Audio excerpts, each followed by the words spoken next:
A very good afternoon to all of you. Today we are having a second session on the topic aldehydes and ketones. Just a quick recap of what we did in the last class. In the last class, we have done the methods of preparations of aldehyde ketones, and then we did their physical properties, studying their volatility, their solubility, and their dipolar nature. Then we discussed what are the different chemical reactions possible for an aldehyde and ketone. I showed you that there are 6 different reactions that we have categorized the reactivity of aldehyde and ketones into. The first of those reactions is the nucleophilic addition reaction, where we discussed the nucleophilic addition as well as the nucleophilic addition elimination reaction. So what we will do today is we will just have a quick recap of the nucleophilic addition and nucleophilic addition elimination reaction, just to summarize what we learned in the last class. Okay. After that, we will go to the next reaction. This is reactions due to the alpha carbon. What we will learn here is what is the reason for the acidic character of the alpha hydrogen to the carbonyl group. And then we will learn the different reactions of carbonyl compounds because of the acidity of the alpha hydrogen. Okay. Next, we will go to the reduction reactions of carbonyl compounds. We will learn that by choosing appropriate reducing agents, it is possible to reduce carbonyl compounds to alcohols, and also by choosing suitable reagents, it is also possible to reduce the carbonyl compounds to the corresponding hydrocarbons. Okay. The next reaction that we will discuss is the oxidation of carbonyl compounds to carboxylic acids.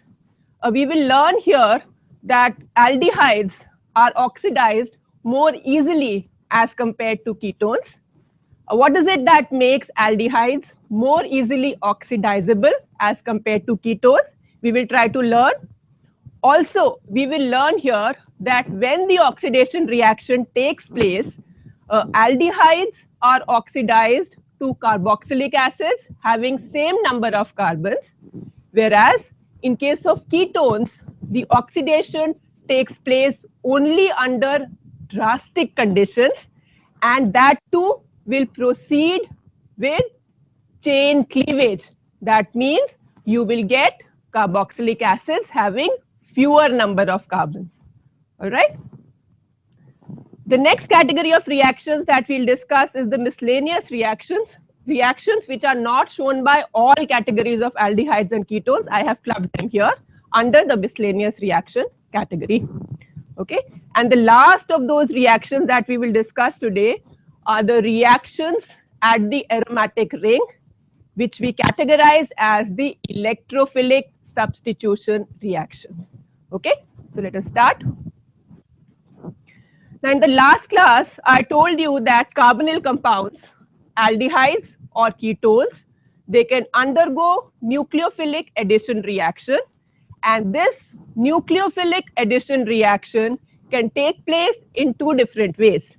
The first is when you have the strong nucleophiles like the cyanide ion or the bisulfite ion or the Grignard reagent attacking. In those cases, we learned that these reactions, they proceed in absence of acid, and we also learned that these are simple addition reaction where there is addition taking place across the carbon-oxygen bond, right? The second kind of addition reactions that we studied are those which are with weak nucleophiles, like the ammonia derivatives. And we learned that all those reactions have to be carried out in presence of acid. And we said that these reactions actually take place in 2 stages. In the first stage, you have addition taking place across the carbon-oxygen bond and followed by elimination of a molecule of water. So what actually happens here is these addition elimination reactions actually are used to convert a carbon-oxygen double bond to a carbon-nitrogen double bond. right? Okay, the next slide, please. So today we are going to start with the reactions at the alpha carbon. You have any carbonyl compound. If you react it with a base, the first step what happens here is this base is going to pull out this proton from the carbon which is adjacent to the carbonyl group, which we call as the alpha carbon, right? When this proton is pulled out, it will lead to formation of this carbon ion, okay? And this carbon ion is stabilized by resonance.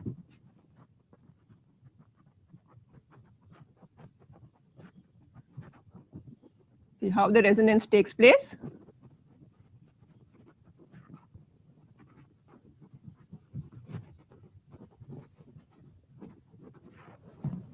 Right?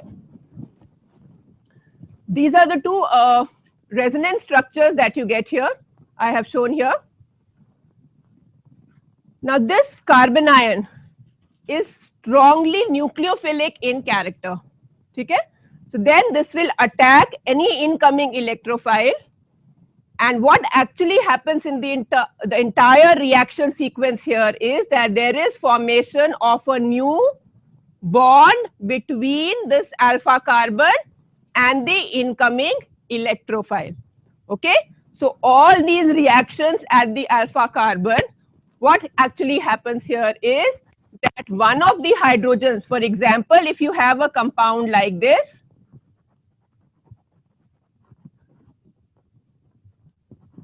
one of the hydrogens will be replaced by the incoming electrophile.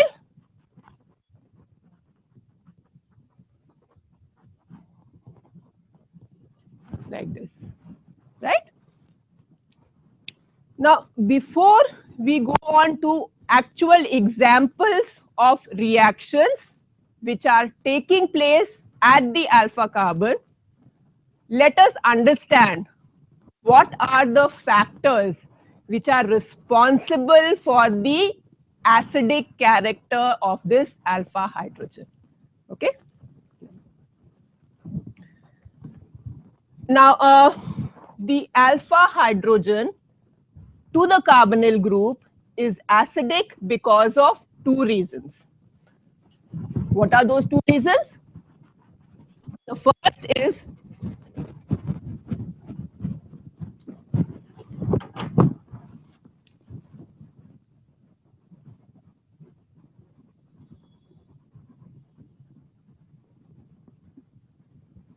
the inductive effect, and the second reason is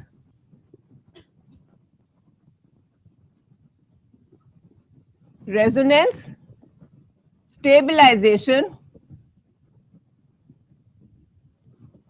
of the conjugate base. Let us understand how inductive effect influences the acidic character of alpha hydrogen.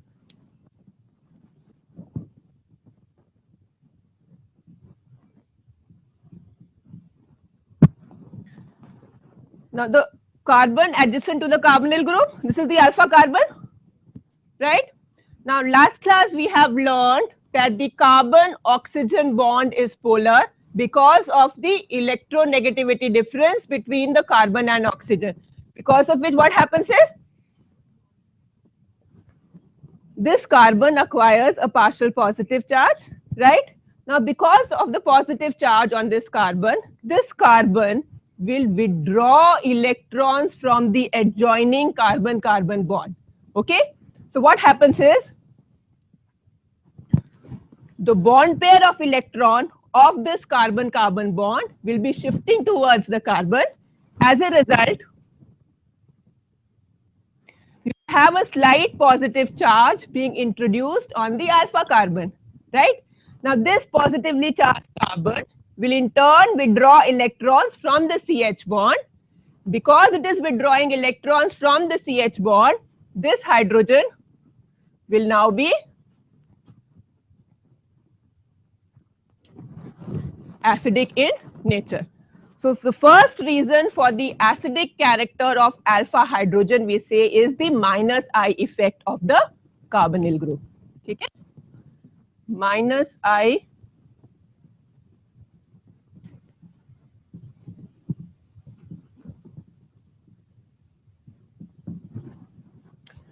the second thing minus I. Carbonyl offers minus I, right? Minus I because it is pulling electrons from the adjacent carbon. Okay. The next of the conjugate base for any species to exhibit acidic character, the conjugate base has to be stable. Only then it can exhibit acidic character, that you know. Okay. So what is the conjugate base which is formed?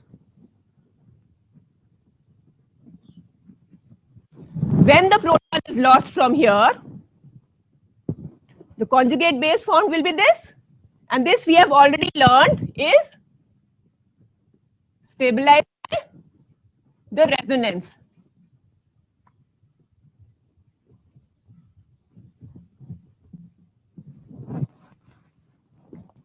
All right. These are the two reasons for the acidic character of the alpha hydrogen. All right. Now we will go on to the specific examples. You can see here, I have shown here, this is the resonance hybrid, the negative charge partly residing on this carbon and partly residing on the other carbon, right? Showing the resonance hybrid of the enolate ion which is formed. Next slide.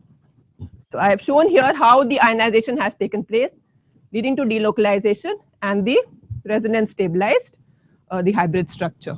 Next slide, please. Okay. Now we will come to the individual examples of reactions taking place at the alpha carbon. The first of those reactions is the halogenation of ketones or aldehydes. It can take place both in aldehydes and ketones. Now what happens here is, you can see here, this is the alpha hydrogen attached to the carbonyl group.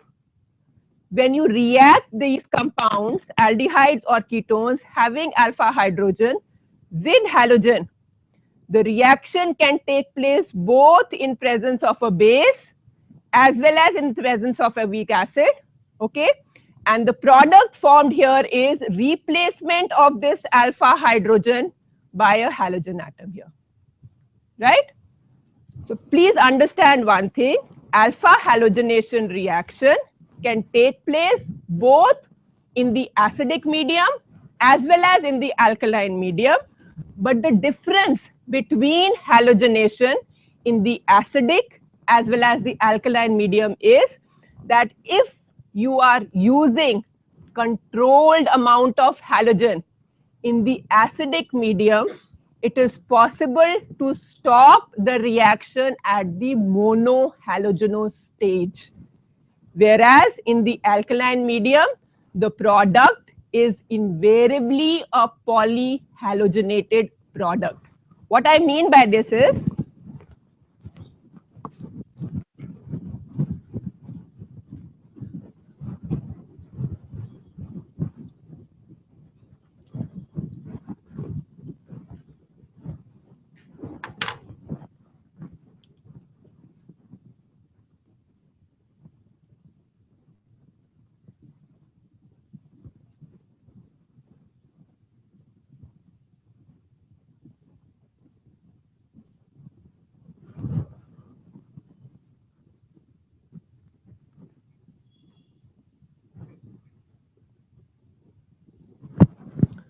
if I do the chlorination of acetone, this is acetone with one equivalent of chlorine in presence of acetic acid, the product obtained is a monochloroacetone, right? But the same reaction if you do in alkaline condition, the reaction cannot be stopped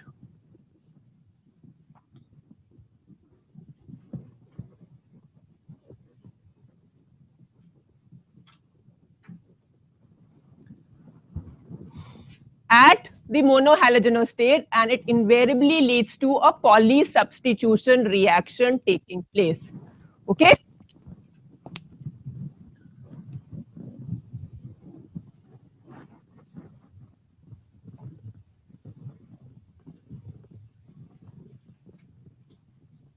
Polysubstitution. Poly means more than one, many, right?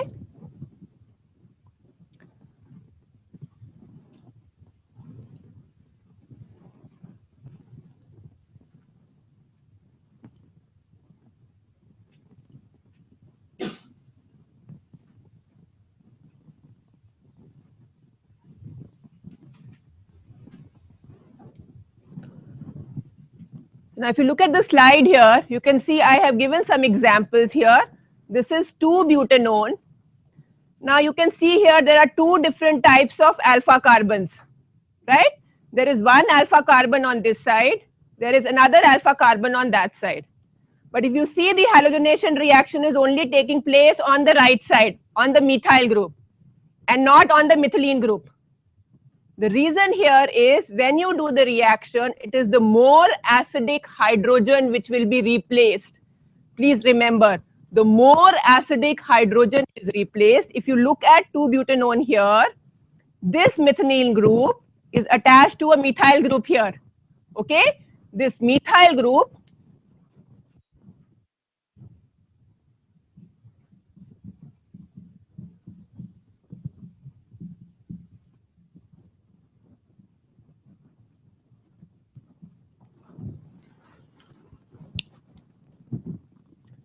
this methyl group offers a plus I effect, which is neutralizing the acidity of this alpha hydrogen, where there is no such donor atom which is present adjacent to this alpha carbon. So you will find that the hydrogens which are attached to this alpha carbon, they will be more acidic as compared to hydrogens which are attached to this alpha carbon. That is why the reaction has preferentially or preferably taken place on this methyl group instead of taking place on this methylene group. Right? Next slide.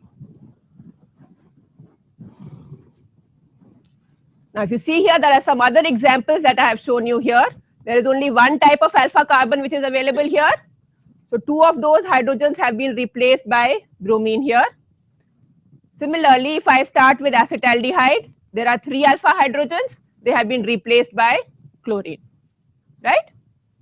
So, the idea here is to replace the more acidic alpha hydrogen by halogen atom. Is that okay? Next slide, please. The next category of reaction is the aldol condensation. Now, aldol condensation is a reaction which is characteristic of both aldehydes and ketones having alpha hydrogen.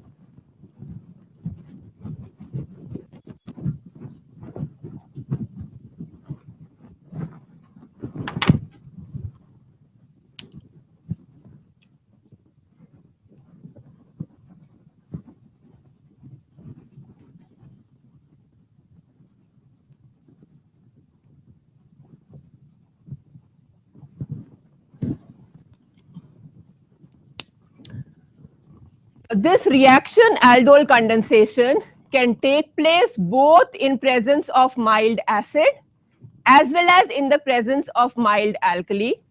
This is nothing but a nucleophilic addition reaction which is taking place, where what actually happens here is, please concentrate on this alpha carbon here. There are 2 molecules of aldehyde or ketone, or 1 molecule each of an aldehyde or a ketone having alpha hydrogen which can combine with each other. And how does the combination take place? The alpha carbon of one of the carbonyl group gets attached to the carbonyl group of the second molecule, okay?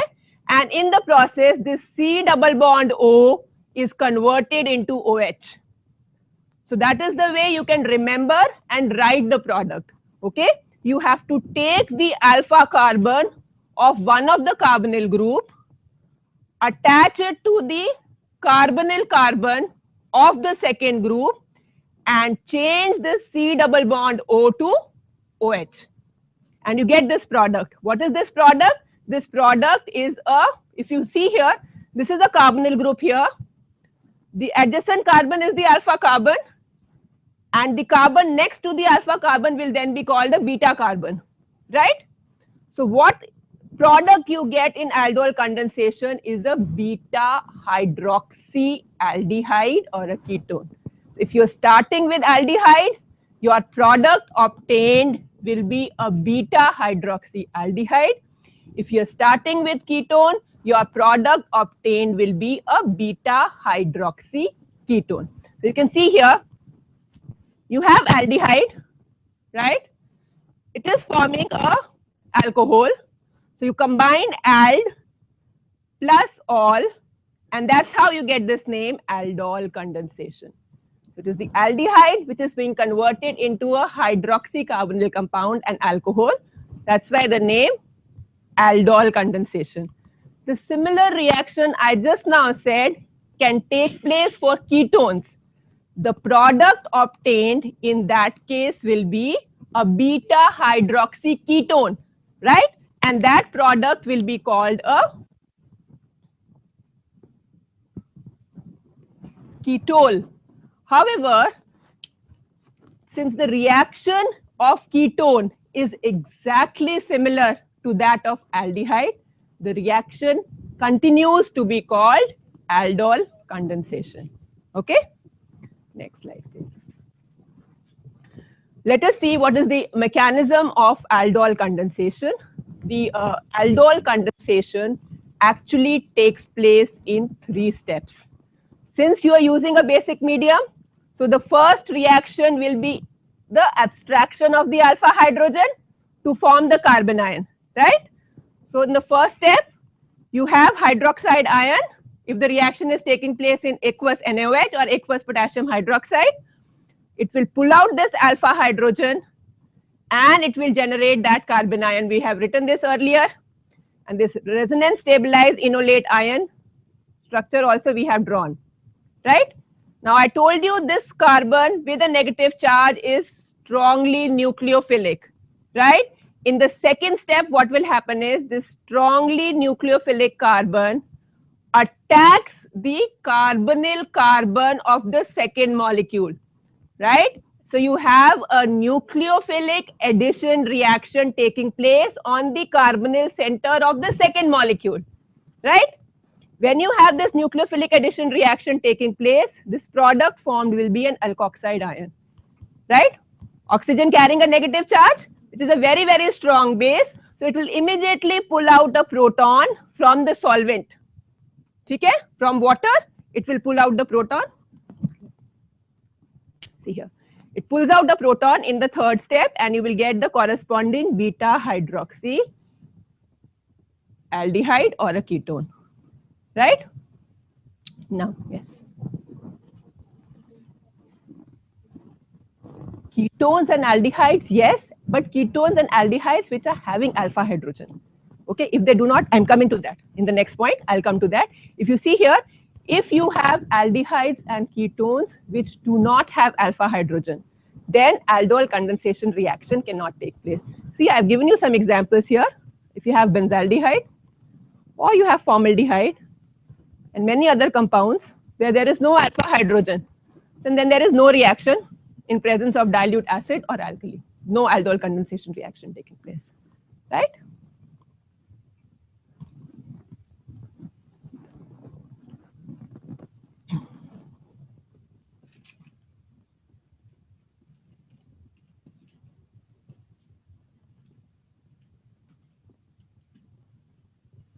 You only have to check if the adjacent carbon has hydrogen or not.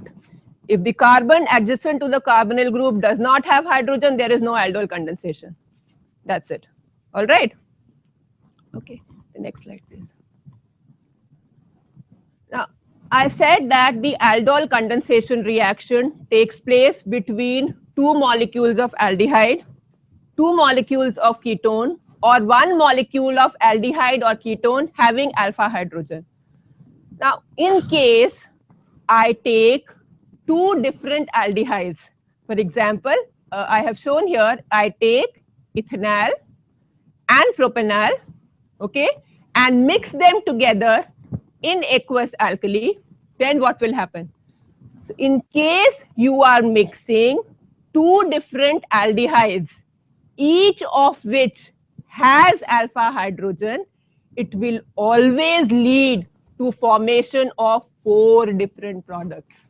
Okay, so let us see how these 4 different products are being formed.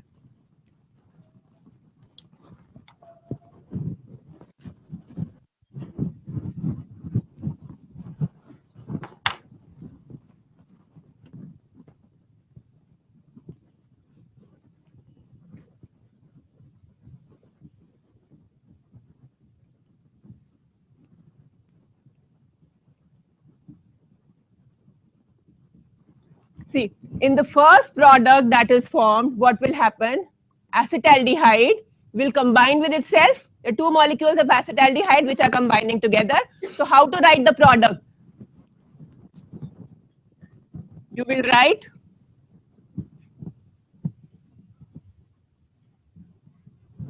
the first molecule, right? Convert this carbonyl group into OH, right? And then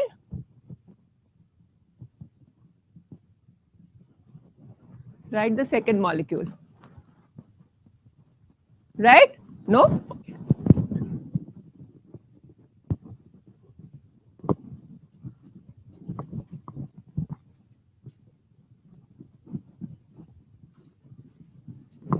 See, if you write two molecules like this, okay?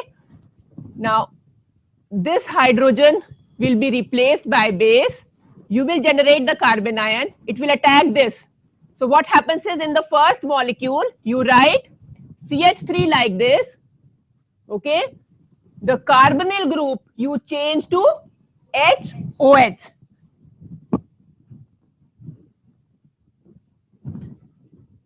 This hydrogen is lost. Now you write this next alpha carbon.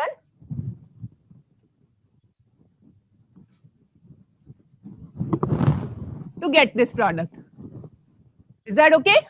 Now this is very easy. You can remember this. You don't have to learn the product. You can very easily write the product in this manner. Right? Clear? This is when two molecules of acetaldehyde will react together. Now similarly, two molecules of propanol can also react together. In that case, what will be the product formed? Let us write like that only. For the first molecule, you replace the C double bond O by HOH and then combine this carbon with the alpha carbon of the next molecule, right?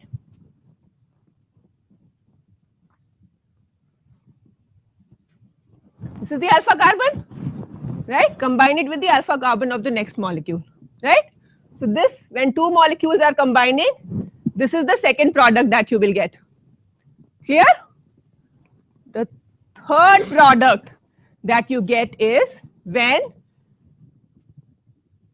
this hydrogen is lost from acetaldehyde to generate the carbon ion, and this carbon ion will attack the carbonyl group here. So the carbonyl group of this is being attacked, so we will write this molecule first.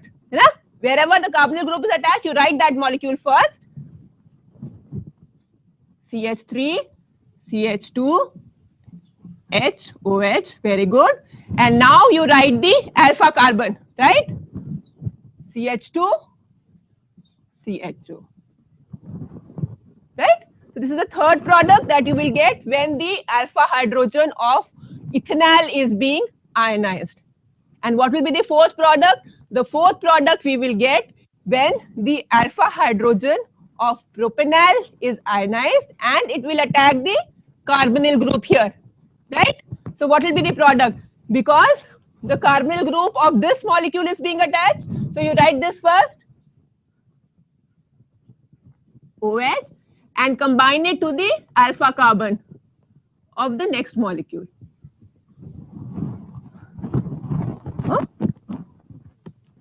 हमने इसको ionise किया ना बेटा, इसको जब ionise किया, this is attacking the alpha carbon here. So the carbonyl group attack होता है, that is to be written first, right? So I have written this carbonyl group, this is attack.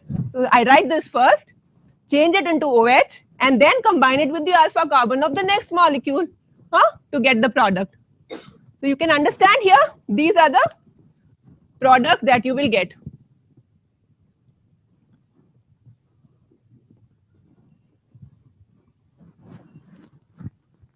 Right?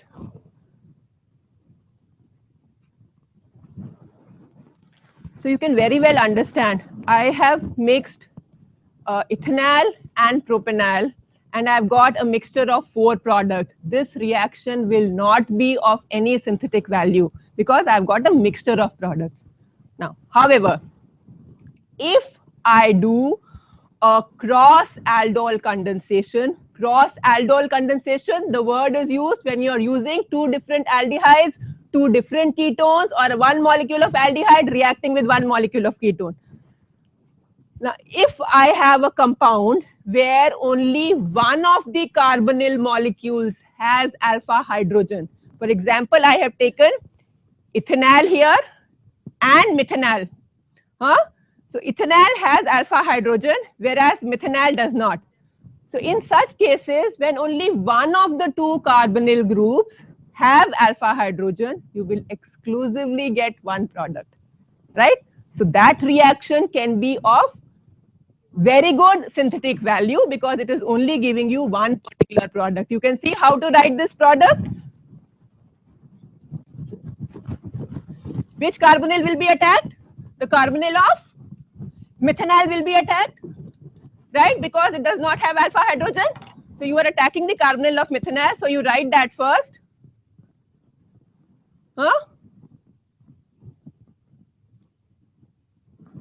Right? Convert it into OH and then combine it with the alpha carbon of the next molecule, right? And that's how you get your product.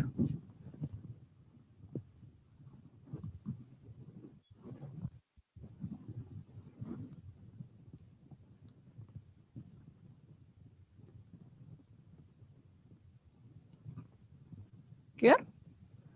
Now, one very important thing about aldol condensation is that these aldols, that is beta hydroxyaldehydes or ketones, when they are heated in acidic medium, they have a tendency to eliminate a molecule of water to form compounds which are called alpha beta unsaturated aldehydes or ketones. For example,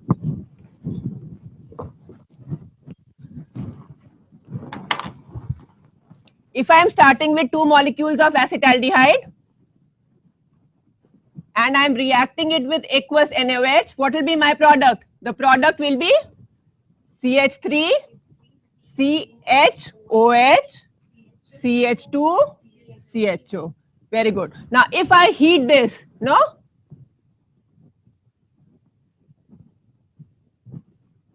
If I heat this in acid, then what happens here is that hydrogen and OH from the adjacent carbons, they will be lost as a molecule of water and it will generate a carbon-carbon double bond here, right? So the product obtained will be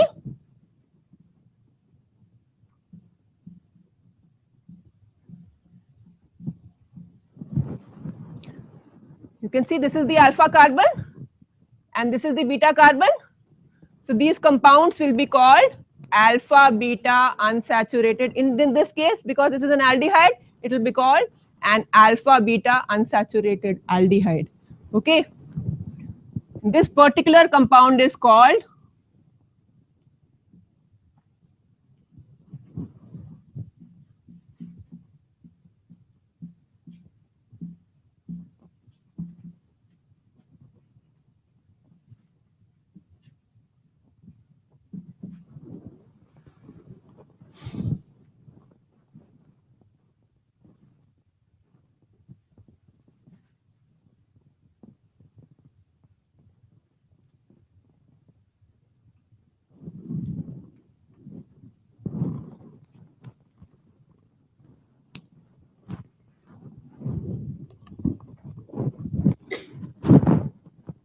next slide, please. Okay. Another reaction in this category is what we call the intramolecular aldol condensation. Intramolecular means within the molecule. When you have a dicarbonyl compound like this, which can be a 1,6 or a 1,7 dicarbonyl compound, these compounds, they have a tendency to cyclize, provided they are forming a 5 or a 6-membered ring. Only in those cases where you have a 5 or a 6-membered ring being formed, intramolecular aldol condensation reaction will take place. and it will lead to formation of the corresponding cyclic alpha beta unsaturated compound. Example, let me explain how this reaction has actually taken place.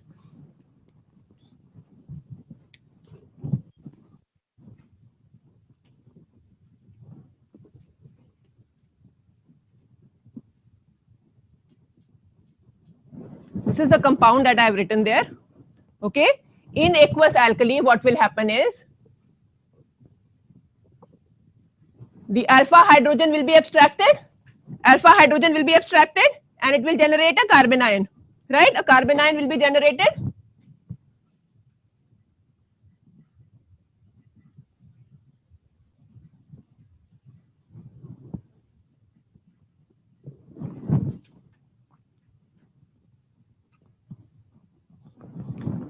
Now this carbon ion will attack the other carbonyl group and it will lead to cyclization. Okay? So you can see here, count please, 1, 2, 3, 4, 5. You will have a 5-membered cyclic compound being formed. Okay? What is happening here is this carbon will get joined to this carbon, right? And this C double bond O will be converted into OH. Okay? So what product will you get?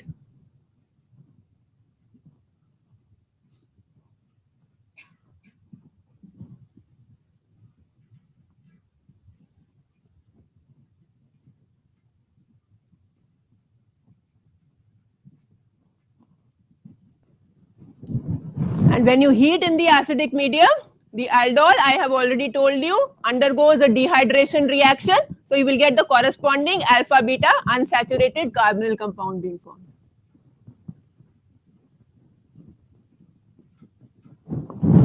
See? That is the product I have shown you there. Okay? So provided you have a 5-membered or a 6-membered ring being formed, you will have cyclization taking place. Okay?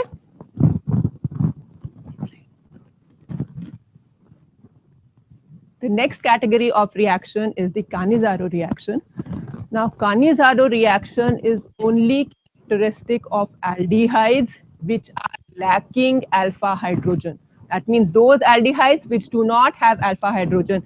There are some examples that we can write, like some formaldehyde does not have alpha hydrogen. Similarly, if you write benzaldehyde,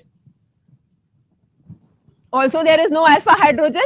So such compounds, if you treat them with strong alkali, concentrated alkali, they undergo a self-oxidation reduction reaction.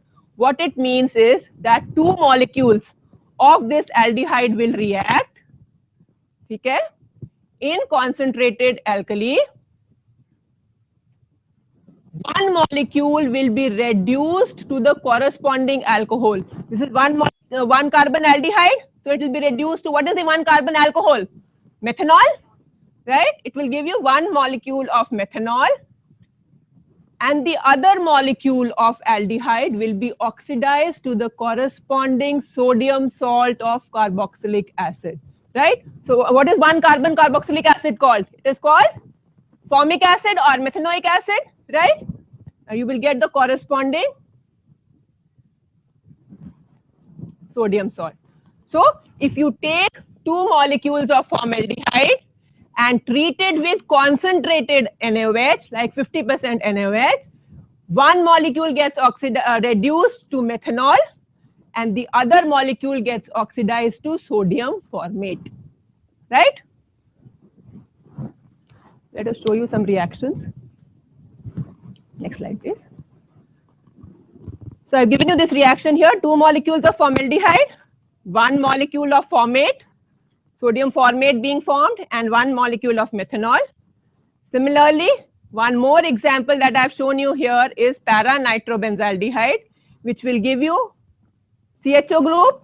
1 molecule will be reduced to CH2OH, and in the other molecule, it will be oxidized to COONA, right? So you get 1 molecule of para-nitrophenyl alcohol and 1 molecule of sodium para-nitrobenzoate. These are the 2 products which are formed. Clear or not? CHO, one molecule reduced to CH2OH and the other molecule oxidized to COO minus. Right? Now, these are the two examples where you have two molecules of the same aldehyde lacking alpha hydrogen combining with each other. There is another case possible where you have two different aldehydes, each of which is lacking alpha hydrogen. They combine with each other. Like for example, I have given you this reaction here. If I take one molecule of benzaldehyde and react it with one molecule of formaldehyde in concentrated alkali, such reactions will be called cross Cannizzaro reaction. You have reaction between two different aldehydes lacking alpha hydrogen taking place. So in that case, you know what happens here is, in case you are using formaldehyde, by rule, always in Cannizzaro reaction, what has to happen? One molecule of aldehyde has to be reduced and the other molecule has to be oxidized. But if one of the molecule happens to be formaldehyde, please remember always it is formaldehyde which will get oxidized, right? So you will get always sodium formate being formed and the other molecule will get reduced. Follow me? That is the rule you have to remember. I will explain why this is happening. Okay.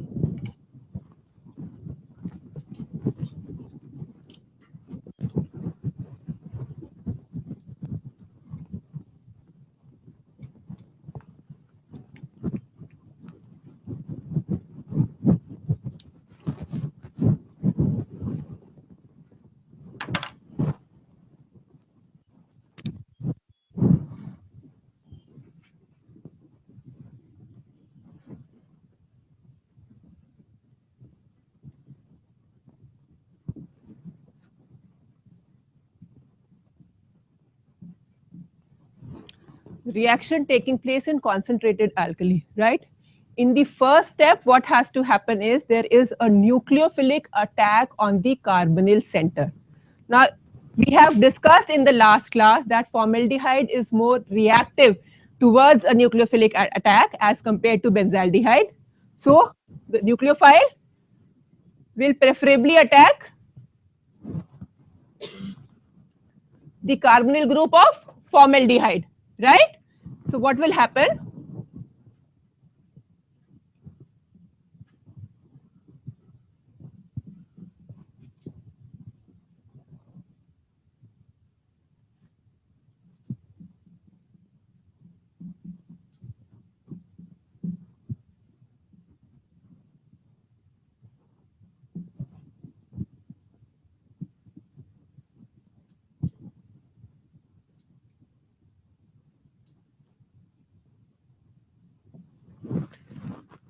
Then what happens is you have a hydride from H minus from this molecule getting transferred to the next aldehyde. And that next aldehyde happens to be benzaldehyde here. So what happens here is you have got what? H, C double bond O, single bond OH, right? Plus you get C6H5, CH, then with one H coming from here, right? And O minus. Now, quickly there will be a proton exchange because the formate ion forms a more stable carbon ion.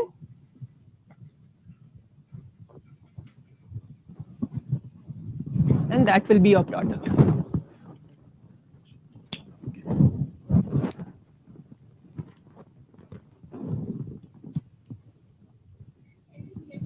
Yes, yes, please tell me. Hello, yes? Why formaldehyde is more reactive to from carbocation than benzaldehyde? No, formaldehyde is more reactive than benzaldehyde for a nucleophilic attack. This we have learned in the last class. If you please recollect.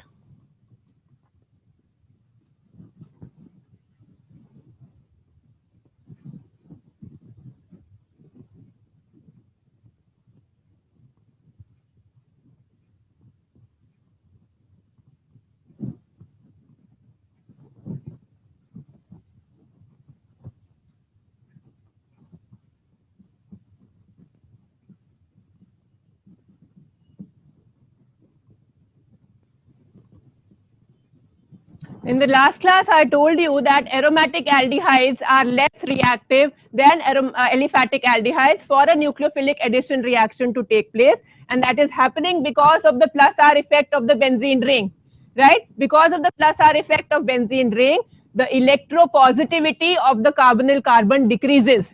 That is why it is less facile for a nucleophilic attack to take place. Is that okay? Right? So let us proceed further. So you get here one molecule of sodium formate and one molecule of benzyl alcohol. Okay? In a cross Cannizzaro reaction. So more reactive aldehyde will get oxidized and the less reactive aldehyde will get reduced to the corresponding alcohol. All right? The next slide, please.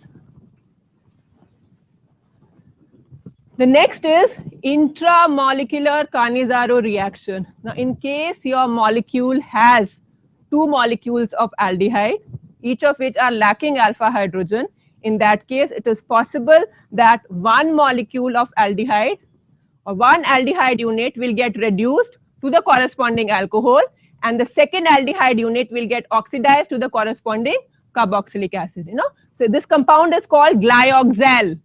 Huh?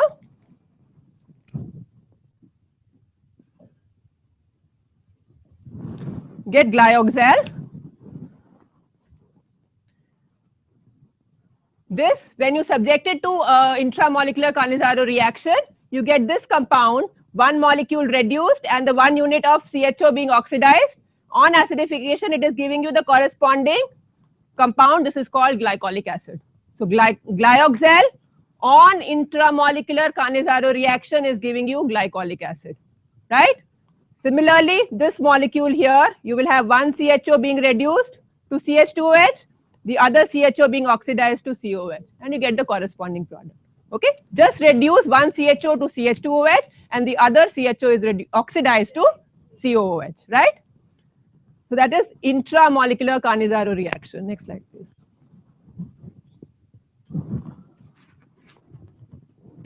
The next reaction is the Tishanku reaction. This Tishanku reaction is shown only by aldehydes, and those aldehydes may or may not have alpha hydrogen. All those aldehydes, when they are reacted with aluminium ethoxide, they undergo Cannizzaro reaction. Please recollect, I said that Cannizzaro reaction takes place only for aldehydes which are lacking alpha hydrogen when you are reacting it with a base like concentrated NaOH or KOH. However, if you react aldehydes with or without alpha hydrogen with aluminium ethoxide, they will undergo a Cannizzaro reaction. So what happens here is, if I have acetaldehyde,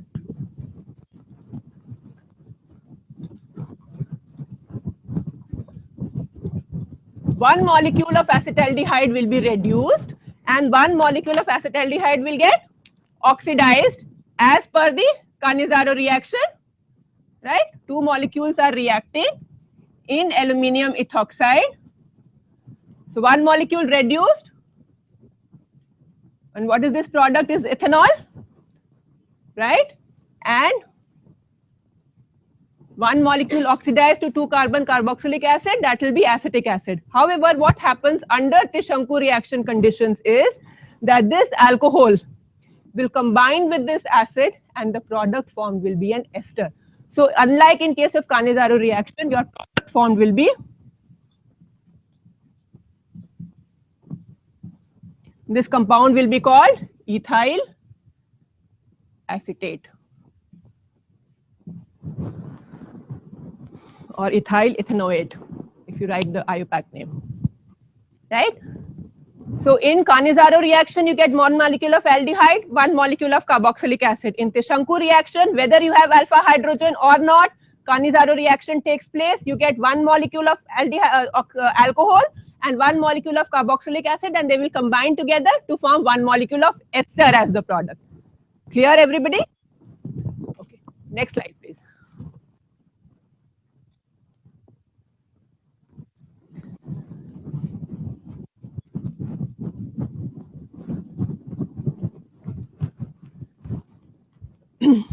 The next category of reactions are the reduction reactions of carbonyl compounds. Now, carbonyl compounds, I told you initially, they can be reduced to alcohols or they can be reduced to alkanes by choosing appropriate reducing agents. Let us first talk about reduction to alcohol. Now, carbonyl compounds can be reduced to alcohol by doing a catalytic reduction. The catalysts used can be lithium aluminium hydride. You can also use sodium borohydride, or you can do the catalytic hydrogenation. In either of these cases, the product formed will be the corresponding alcohol. What you have to understand here is, when you do the catalytic hydrogenation, you have a carbonyl group which has a C double bond O, and when you do the reduction, one hydrogen will add here and one hydrogen will add here, okay? And you will get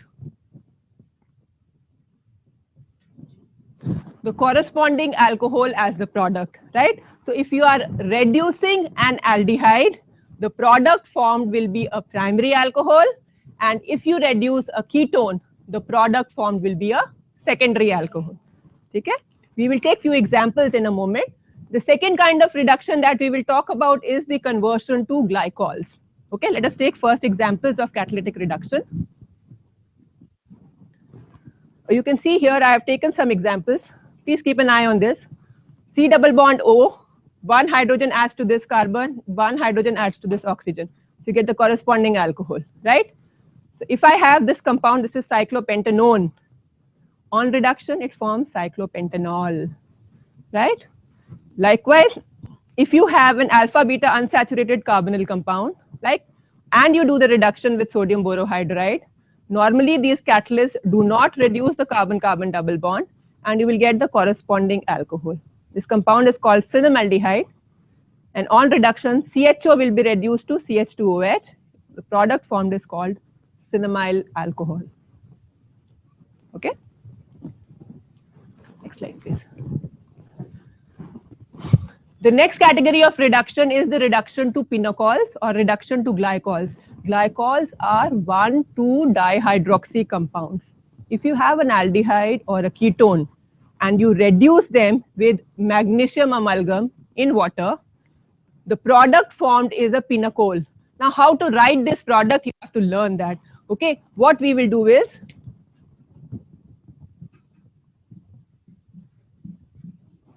write two molecules like this.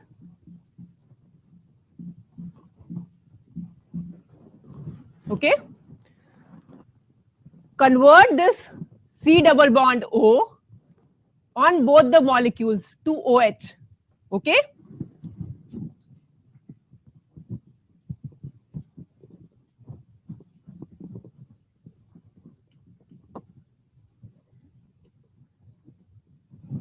And then join the carbon bearing the hydroxyl groups with one another, and you get your product.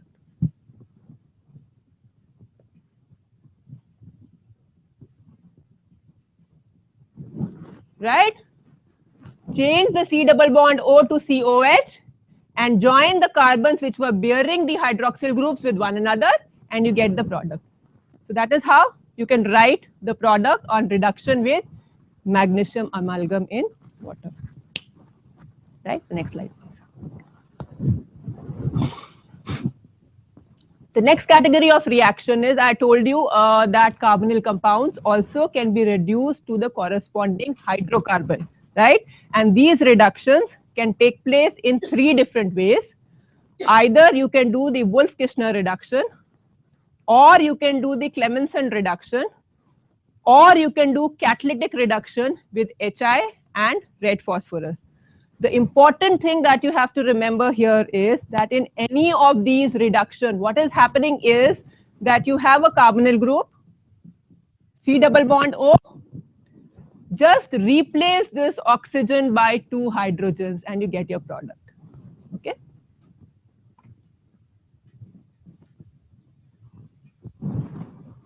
So that is all that happens in this reaction. The oxygen is replaced by two hydrogens. So what we are looking at is, any carbonyl compound, it will be reduced to the corresponding alkane. right? Next slide, please. Let us look at Clemmensen reduction. Clemmensen reduction, the reducing agent used is amalgamated zinc amalgam in concentrated HCl. The reaction remains the same. I've already told you the rule. Replace this oxygen by 2 hydrogen. The application of this reaction is that you can convert acyl benzenes to alkyl benzenes. You can see here, CO group can be reduced to CH2. So what we have done here is you have a butyrophenone which is being converted into N-butyl benzene. An acyl benzene has been converted into an alkyl benzene by this reaction. Okay. Very importantly, Clemmensen reduction you can do only for compounds which are not sensitive to acid, because you have to do the reaction in concentrated HCl. So only those compounds which are not sensitive to acid can be subjected to Clemmensen reduction. Okay. If they are sensitive to acid, what do? You do the Wolff-Kishner reduction. The next reaction we will see. So these are some of the examples I have taken here. Again, you see here CHO reduced to corresponding alkane. You have cyclohexanone, O being replaced by CH2, right? Similarly, if you have acetophenone, C double bond O being replaced by CH2, so acetophenone being converted into ethyl benzene, right? Next slide, please.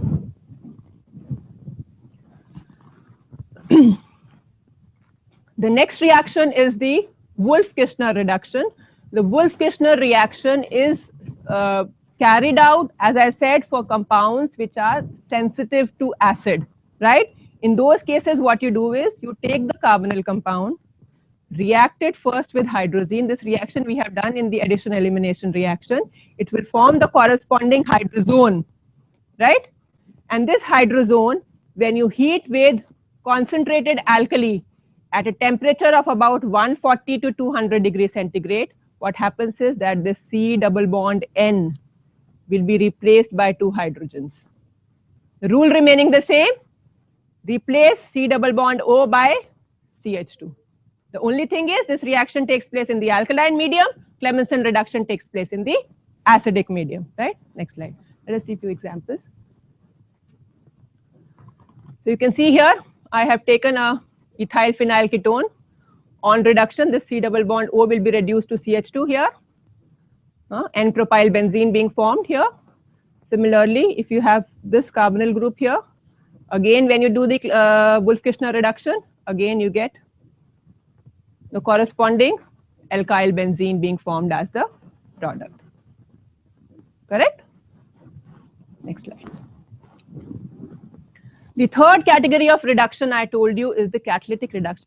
HI red phosphorus is one of the strongest reducing agents, which can be used to reduce also the aldehydes and ketones. The rule remaining the same, replace C double bond O by CH2, right? The C double bond O here has been replaced by a CH2 here. The reaction takes place at 150 degrees centigrade, okay? So if you have to reduce your carbonyl compound to alkane, do Wolff-Kishner reduction in case your compound is sensitive to acid. Do Clemmensen reduction in case your compound is sensitive to base. Okay? If your compound cannot survive under either conditions, you do reduction with HI red phosphorus. Okay? Let us summarize in the next slide, please. So I've written here, carbonyl compounds can be reduced to corresponding hydrocarbon by doing a Clemmensen reduction for compounds which are sensitive to bases. Do a Wolff-Kishner reduction for compounds which are sensitive to acids, right? Next slide, please. These are the properties which are known already for compounds, okay? Sometimes what happens is in the acidic medium, they undergo polymerization reaction. Something like acetaldehyde in concentrated alkaline medium, it undergoes polymerization reaction to form brown colored resinous mask. So in those cases, you cannot carry out the reaction in the alkaline medium. You will have to do the reaction in the acidic medium. Okay. The next is the oxidation reactions. Oxidation reaction, you find that aldehydes are oxidized to the corresponding carboxylic acid Whereas under normal conditions, your ketones are inert to oxidation. Let us understand the reason what makes aldehydes more reactive than ketones towards oxidation reaction. The answer lies here in the structure of the aldehyde and the ketone, if you see here. In all these oxidation reactions of aldehydes and ketones, they involve abstraction of this hydrogen which is attached to the carbonyl carbon. Now, because aldehyde has a hydrogen which is attached to the carbonyl carbon, which has to be abstracted during the oxidation reaction, aldehydes can be easily oxidized to corresponding carboxylic acids, whereas ketones, there is no hydrogen attached to the carbonyl group. So under normal conditions, they cannot be oxidized to carboxylic acids. Okay. So you will, in the next slide, you will learn that aldehydes, because of their higher reactivity, they can be oxidized by both weak oxidizing agent as well as by strong oxidizing agent, and the product formed will be corresponding carboxylic acid having same number of carbons.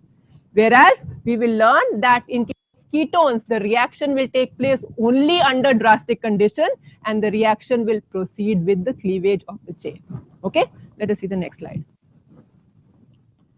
So this is the oxidation of aldehydes, which can be carried out by using oxidizing agents like potassium permanganate in the acidic or the alkaline medium.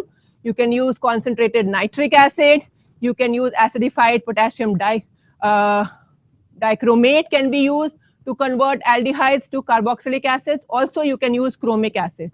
Just now I told you what is the oxidation reaction. Please convert the aldehyde to corresponding carboxylic acid having same number of carbons. See, I've shown you here. If you have, say, formaldehyde, when I do the oxidation with acidified potassium permanganate, the product formed will be, okay, and this will be on acidification will give you formic acid. Potassium here, not sodium. You use the potassium salt, so it will be potassium. Okay. This is the oxidation by strong oxidizing agents. The next reaction, next slide please, that I'll show you here is a reaction which is carried out by weak oxidizing agent like Tollens reagent. Now, Tollens reagent is a mild oxidizing agent. Tollens reagent is nothing but ammonical solution of silver nitrate. Okay, being a weak oxidizing agent, it can oxidize the more reactive aldehydes, but it does not oxidize the ketone. So it can be used in the laboratory as a test to distinguish between an aldehyde and a ketone. Okay? So Tollens test reagent is nothing but ammonical solution of silver nitrate. When you react it with aliphatic or aromatic aldehyde, okay, what happens is the aldehyde will be oxidized to the corresponding carboxylic acid, and the silver cation being reduced to the corresponding silver metal, right, which get deposited on the inner walls of the container as a silver mirror, right? I have a small video for you. I'll show you very quickly how the Tollens test takes place.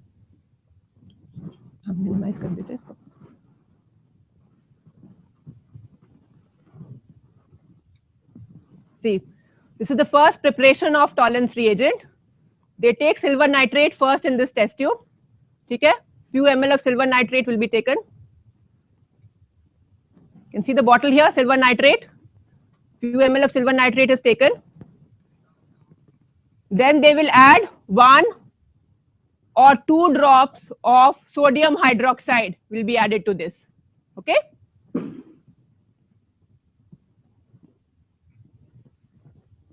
So immediately you will get a brown precipitate of silver oxide being formed. Right? Now this brown precipitate is dissolved in minimum amount of ammonia with shaking. Okay?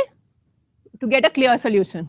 This is your Tollens reagent, that is also called ammonical solution of silver nitrate. Okay?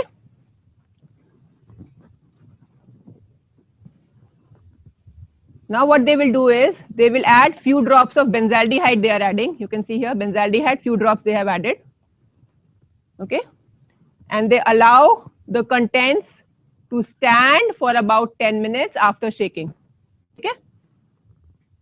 Allow the contents to stand for 10 minutes. There is no silver deposition taking place at room temperature. Aromatic aldehydes are less reactive than aliphatic aldehydes. So they require a little bit of heating. So you heat it in hot water bath, taking care that you do not boil it. Okay? So you see that silver mirror being deposited on the inner walls. Okay?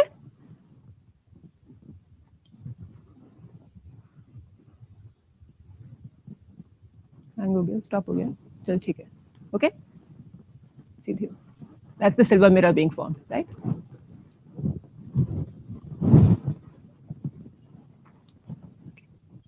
So we have seen how Tollens reagent test can be used to distinguish between an aldehyde. In case of a ketone, you will get a clear solution being formed. There will be no silver being deposited on the inner walls of the test tube, right? Next slide, please. You can see here, this picture also shows beautifully how the silver has got deposited on the inner walls of the container. The reaction also I have shown you here, benzaldehyde on oxidation with ammoniacal solution of silver nitrate gives you benzoic acid, and it deposits metallic silver on the inner walls of the container.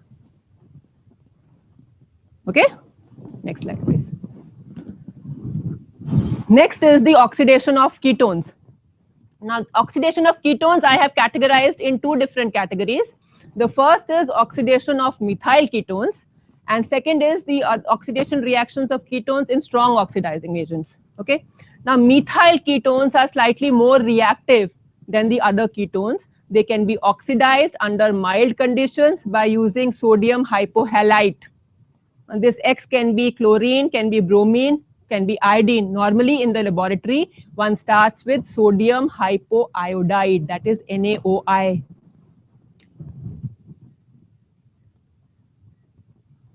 And the test is called the iodoform test. The general name being the haloform test. This test is a characteristic test of compounds having a CH3CO group. The product formed is a carboxylic acid having one carbon less. That is what you have to remember. Okay, that methyl group goes as iodoform, and the remaining molecule is obtained as the corresponding carboxylic acid salt. We will see in the next slide.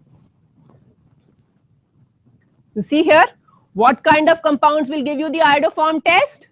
Compounds which have a CH3CO group, or compounds which can have this kind of group, CH3CHOH. Like in case of ethanol, like in case of isopropyl alcohol. All of them have this kind of moiety because this can get oxidized to this. If you oxidize this compound, you will get CH3CO group, right? So all those compounds having a CH3CO group or having this moiety which can be oxidized to a CH3CO group will give you a positive iodoform test. Okay. So what happens in this reaction here is, please understand, this carbon methyl group of the methyl ketone goes as iodoform, okay, and the remaining unit will be obtained as the corresponding carboxylic acid. That's why I said you get carboxylic acid having one carbon less, right? So if I take acetaldehyde, I will get sodium formate. 2 carbon se 1 carbon acid mil gaya, right? If you have acetone, 1 carbon will go and you get 2 carbon acid, that is sodium acetate being formed as the product. Clear? The next slide. Next is the oxidation with chain cleavage. If you oxidize ketones with strong oxidizing agents like acidified potassium dichromate, acidic or alkaline potassium permanganate, or concentrated nitric acid at high temperature, they undergo oxidation with chain cleavage. And the chain cleavage follows what we call the Popoff's rule. The Popoff's rule says that the carbonyl group will preferentially stay with the smaller alkyl group. What I mean by this, I will explain.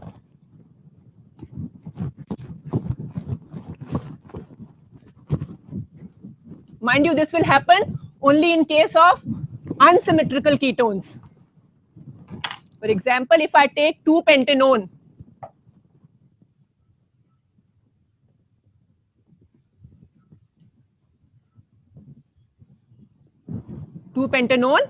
and I subject it to oxidation reaction, the cleavage takes place across the carbonyl group, after the carbonyl group, and it can take place before the carbonyl group. But the Popoff's rule says that the carbonyl group will prefer to stay with the smaller alkyl chain. That will be this, no? So the major product formed here will be acetic acid, right? The 2-carbon acid will be formed as the product, and the remaining molecule will also come as carboxylic acid. So this is a 3-carbon chain. So we'll get a 3-carbon carboxylic acid being formed. That will be propanoic acid will be formed, right?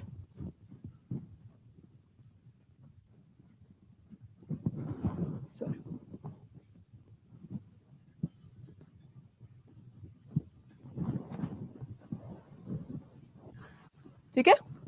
If you have a symmetrical ketone like 3-pentanone,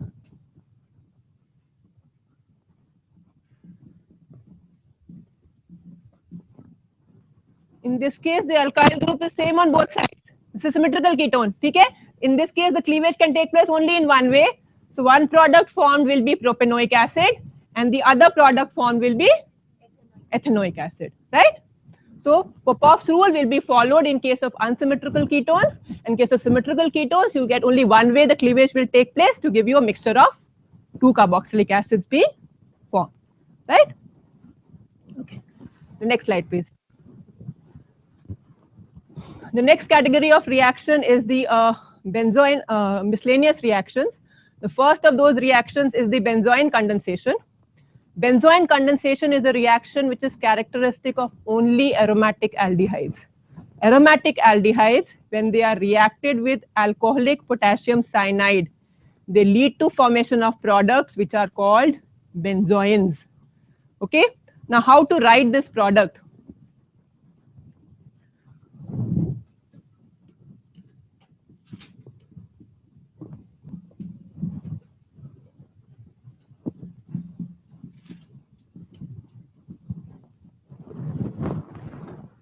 Okay.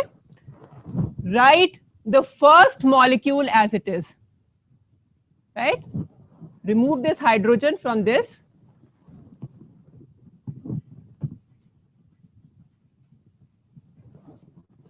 Okay. Join this carbon to the next carbonyl carbon and convert this C double bond O to OH, and you get your product, right?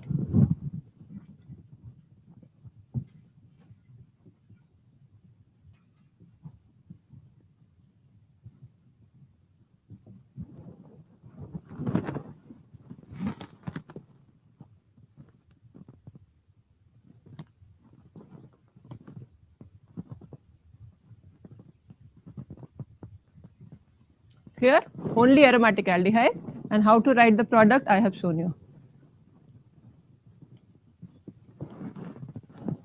Next slide, please. The next reaction is the reaction with ammonia. This reaction again for aldehydes only, because ketones, they give you complex condensation products with ammonia. So all aldehydes except formaldehyde will combine with ammonia to form compounds which are called aldehyde ammonias. Okay, they are called aldehyde ammonias. Whereas formaldehyde reacts entirely differently. There are 6 molecules of formaldehyde will combine with 4 molecules of ammonia, and it will form a product. This is called hexamethylene tetraamine, which is commonly known as urotropine. Okay? How is that reaction taking place? This is simple addition reaction. Nucleophilic addition reaction will take place.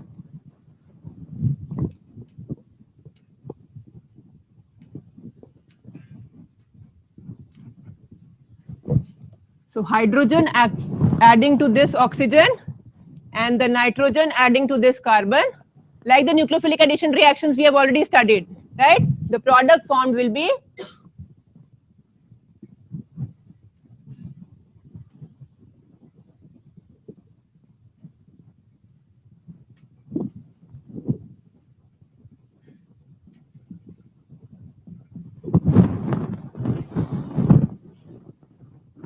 by dehydration of the product, you will get that product being formed. See, I have shown there.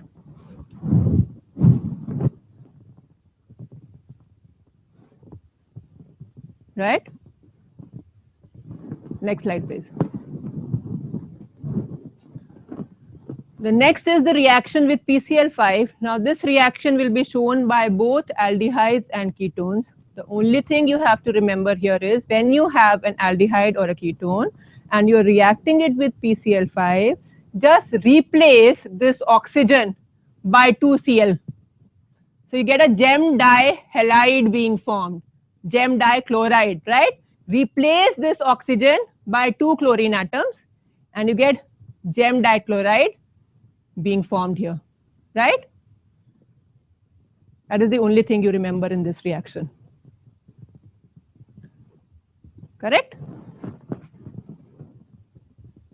The next is the reaction with chloroform in the alkaline medium. Simple addition reaction again taking place here. Chloroform,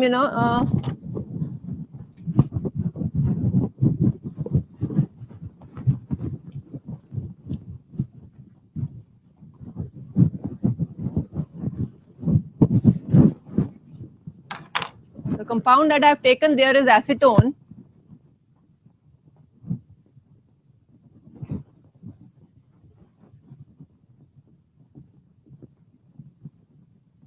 Again, hydrogen acting here and the remaining group adds there to the carbon. Addition taking place across the carbon-oxygen bond and the product formed will be the corresponding addition product.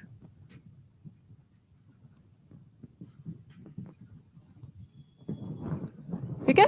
In case of acetone, the product is called chloritone. I have shown the product here. Right? Next slide, please. The last category of reactions is the electrophilic substitution reactions on the aromatic ring. Now, before I discuss this reaction, let us look at the general structure of an aromatic carbonyl compound.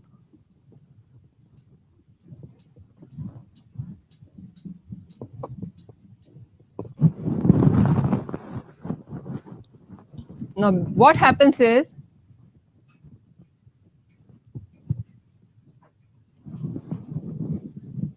because of delocalization of this electron cloud,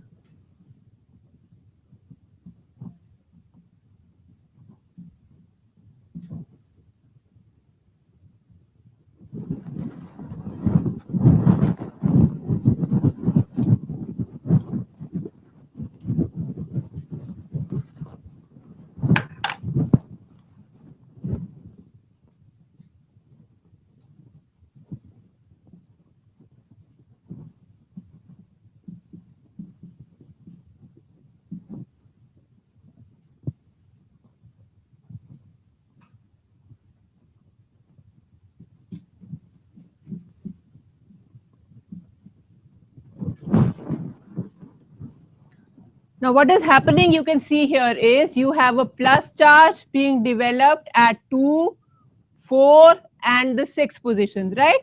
2, 4 and 6 positions.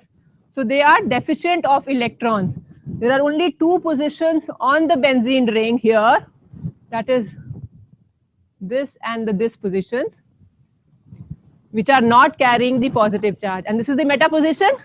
So the electrophile will preferably attack the meta position, which are comparatively more electron rich as compared to the 2, 4 and 6 position. That is why you say that the carbonyl compounds are ring deactivating, because they have introduced a positive charge on the ring and they will be meta directing in an electrophilic substitution reaction, right? Ring deactivating and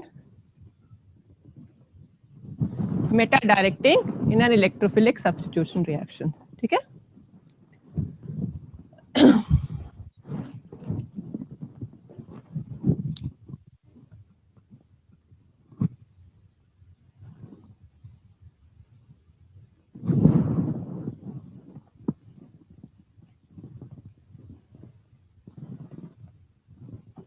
right?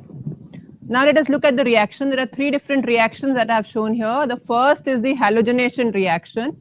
When you react acetophenone with chlorine, this is acetophenone, right?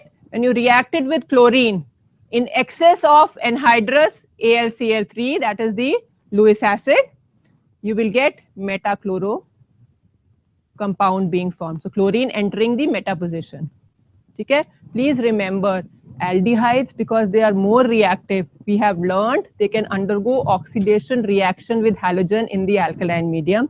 That is why the halogenation reaction of aldehyde cannot be carried out directly, because they will undergo oxidation reaction, right? The next category of reaction is the nitration reaction, which is carried out with concentrated nitric acid in concentrated sulfuric acid. Again, please remember, concentrated nitric acid, besides being a nitrating agent, is a strong oxidizing agent. So nitric acid will oxidize benzaldehyde to benzoic acid. Okay, so that is why when you carry out nitration of benzaldehyde with concentrated nitric acid in sulfuric acid, you get only 50% of meta-nitrobenzaldehyde being formed, because the remaining product has got oxidized to benzoic acid, right? Whereas if you have acetophenone, acetophenone is not easily oxidized. So in this case, you will get meta-nitroacetophenone being formed as the product, right? And the last reaction is the sulfonation reaction. You can see here, whether you have benzaldehyde or you take acetophenone, they can be sulfonated on reaction with concentrated sulfuric acid. When what will happen? The sulfonic group will be introduced at the meta position. And what will this compound be called? It will be called metaformyl. CHO group is called formyl group. It will be called metaformyl benzene sulfonic acid, right? I think that is all. Next slide, please. Now what we are going to do is, we are going to discuss certain questions based on this chapter that we have discussed so far. So please look at the first question. Question number 1. And please tell me how we are going to proceed.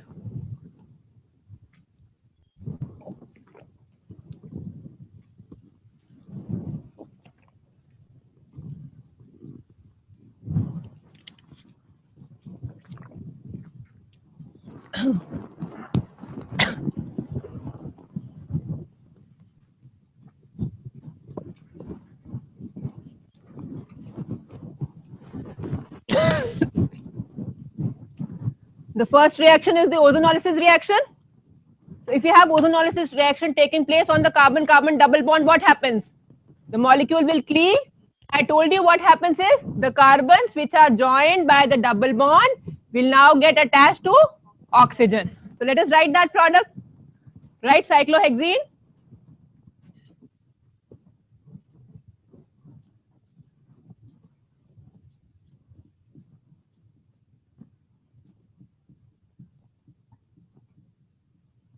Right, you have ring opening here across the carbon-carbon double bond, and each of these carbon will get attached to a oxygen through a double bond. So your product formed will be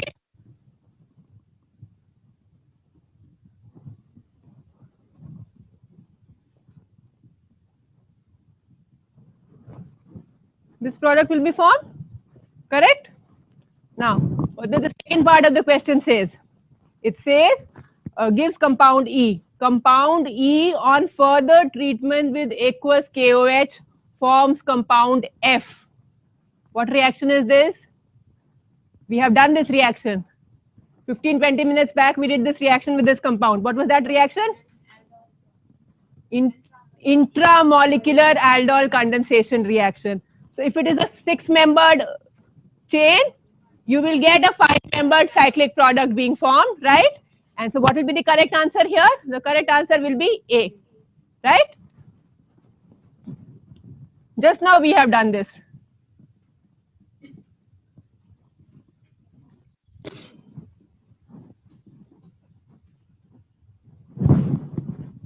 Correct? Let us go to the next question. You have to prepare this alcohol. Okay? Now you have to predict what will be the starting material to prepare this alcohol. Whenever you get an alcohol, please look at what category of alcohol it is. It is a tertiary alcohol. Now the tertiary alcohol, and what reaction are they talking about? They are talking about the Grignard reagent reaction. Now to prepare a tertiary alcohol from Grignard reagent, what should be a starting material? The starting material has to be a ketone. Ketone, right? Because if you remember, formaldehyde forms a primary alcohol, the higher aldehydes form a secondary alcohol, whereas ketones will form the tertiary alcohol, right? So now, how will you write the molecule?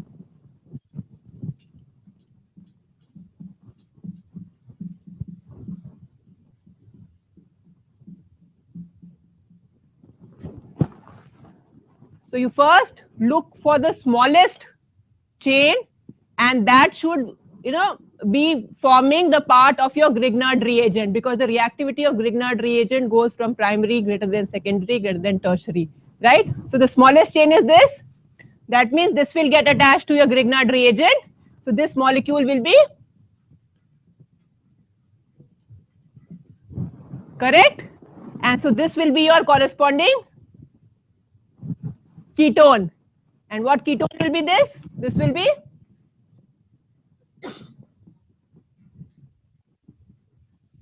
that molecule is there. That is option C here, right? So the correct option will be option C, right? Next slide, please.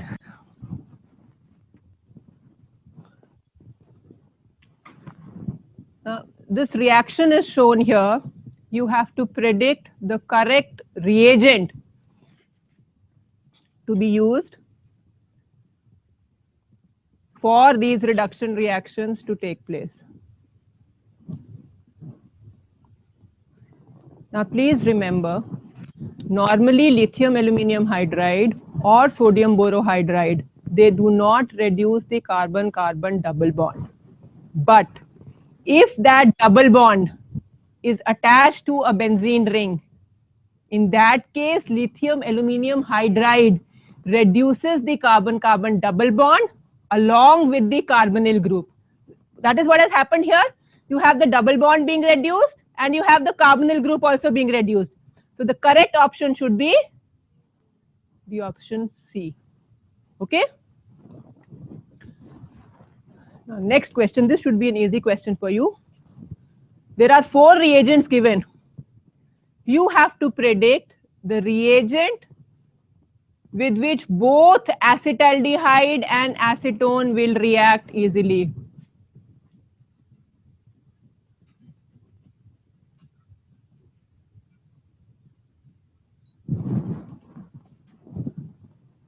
Tollens reagent test is characteristic of what? It is characteristic of only aldehydes.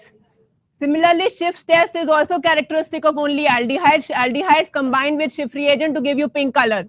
Okay? Also characteristic of only aldehydes. Felling's reagent test, another test characteristic of only aldehydes. That too aromatic aldehydes will not give you this test. Only aliphatic aldehydes give you Felling reagent test. Right? So the only option left is Grignard reagent. Grignard reagent reacts with both aldehydes and ketones. Okay? So the correct option will be option number C. Right? Okay. Next question, please. Read that. You have to identify a compound that will not give iodoform test. Please recollect what I told you. What kind of compounds give you iodoform test? Look for either a CH3CO group or CH3CHOH group. Okay? And please write the structures and tell me.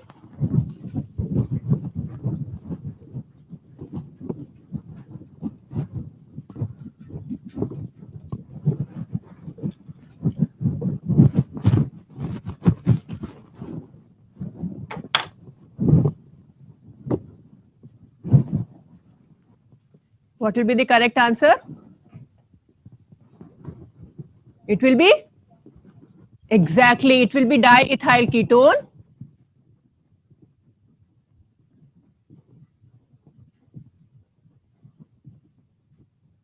That is 3-pentanone.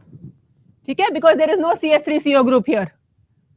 There is no CH3CO group now here. So this will not give you the iodoform test. Correct? All the other three have a CH3CO or a potential CH3CO group which can be oxidized to a CH3CO group, right? Correct? Next question, please.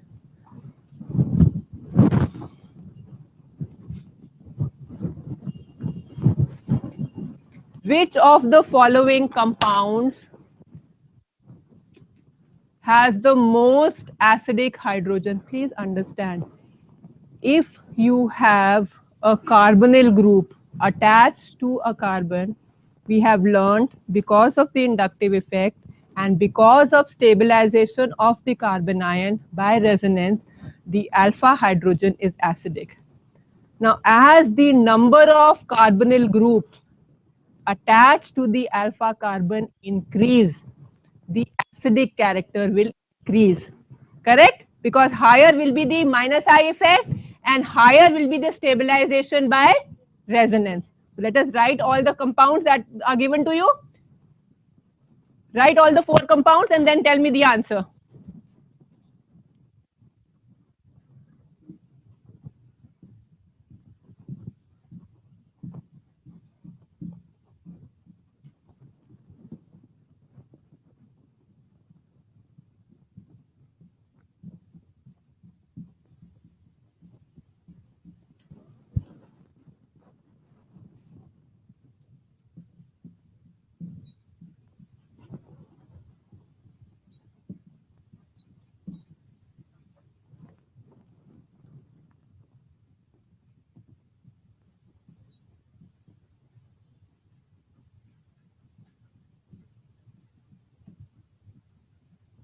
These are the 4 compounds which are there right in front of you. Now, can you tell me which of those 4 compounds, this is A, this is B, this is C, and this is D, which will have the most acidic hydrogen? Please remember, I have told you that as the number of carbonyl groups attached to the alpha carbon increase, the acidic character will increase. So what will be the correct answer now? The correct answer will be exactly, you can see here, this carbon, there are 2 carbonyl groups which are attached to it. There is no other moiety where you'll have only this 1 carbonyl group here. Isolated carbonyl groups, right? Here also there is only 1 carbonyl group. Likewise here, there is no carbon adjacent to this. This carbon or this carbon has only 1 carbonyl group which is alpha to this. So this will be the correct answer, right?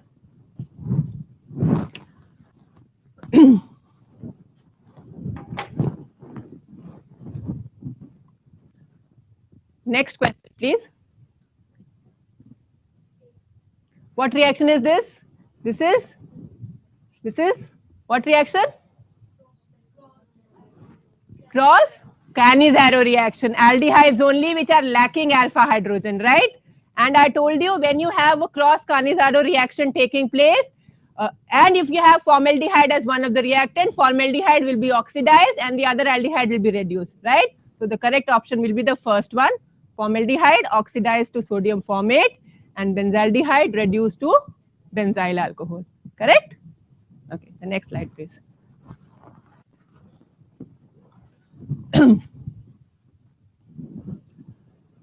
Butane 2-one can be converted to propanoic acid by which of the following? Please write the structure and see what is happening in that reaction before you start giving your answer.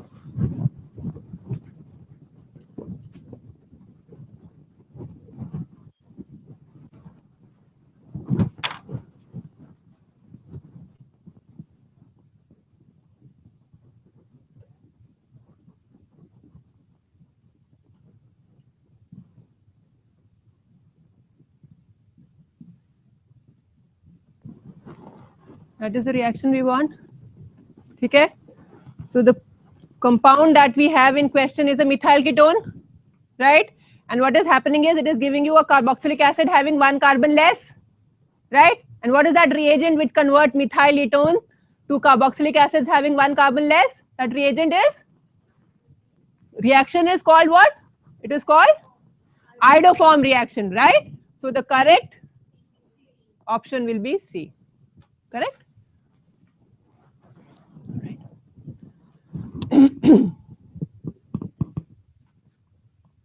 Let's go on to the next question. Question number 9. This is an aldol condensation reaction.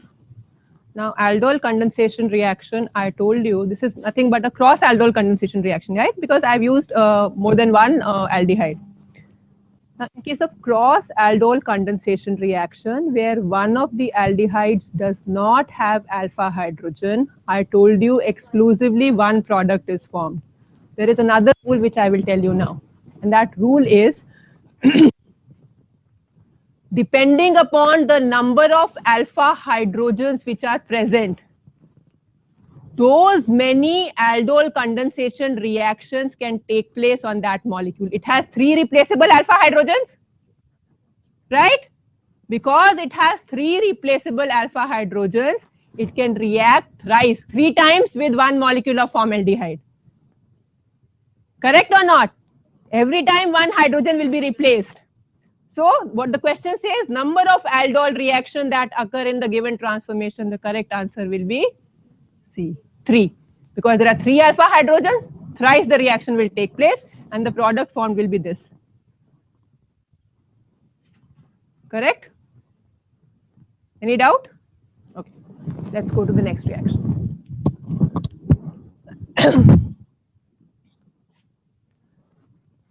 In this reaction, A plus B in NaOH, you are heating it. What is this product? Compound is a alpha beta unsaturated aldehyde. So reaction is a alpha beta unsaturated aldehyde is formed in which reaction? It is formed in the aldol condensation reaction. That means we are looking at a cross aldol condensation here because you can see the 2 different moieties are different. Okay? Now,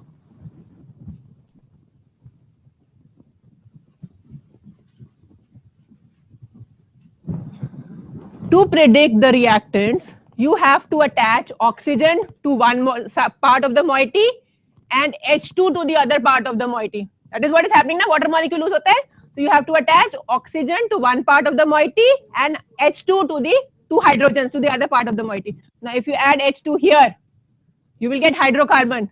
So you can't add H2 here, right?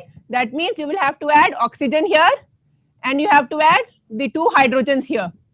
So the product formed will be, what will be the reactants? It will be CHO and 2 hydrogens when added to this CH3. Correct?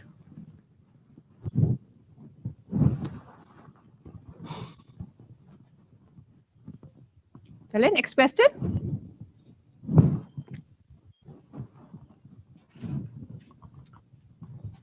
What is this reaction again? Intramolecular aldol condensation. And how many carbons are there? 1, 2, 3, 4, 5, 6. Again, you have 6 carbons, 1,6-dialdehyde. So it will give you a 5-membered product. Let us look at the options. Next slide, please. You can see here. This is the only 5-membered product that you have here. So this should be the correct answer, right? So the answer is A. Okay. Next question.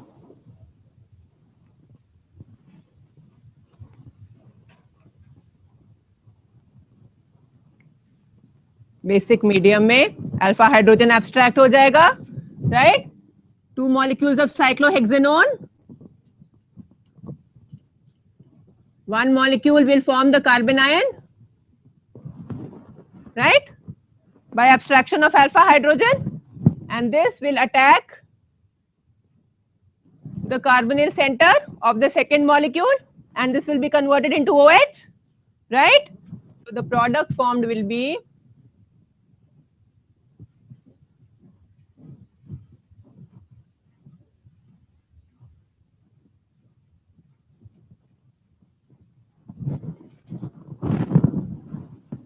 which is your option C, right? That is your product. Correct? ये option नहीं हो सकता बेटा, ये option तो गलत है, यहाँ पे थोड़ी होगा रिएक्शन, उसी कार्बन पे अटैक होगा ना, ठीक है ना, it has to attack the carbonyl carbon here and it will join the carbonyl carbon, right?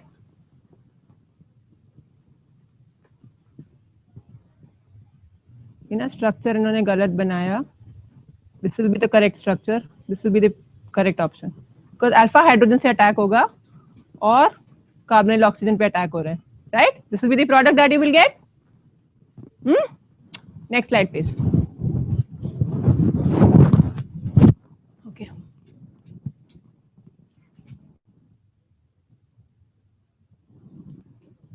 This is the molecule, again same reaction है, ozonolysis है, कार्बन कार्बन बॉन्ड क्लीव होगा, each of the carbon having the double bond will get attached to oxygen, right? And so what will be your product formed?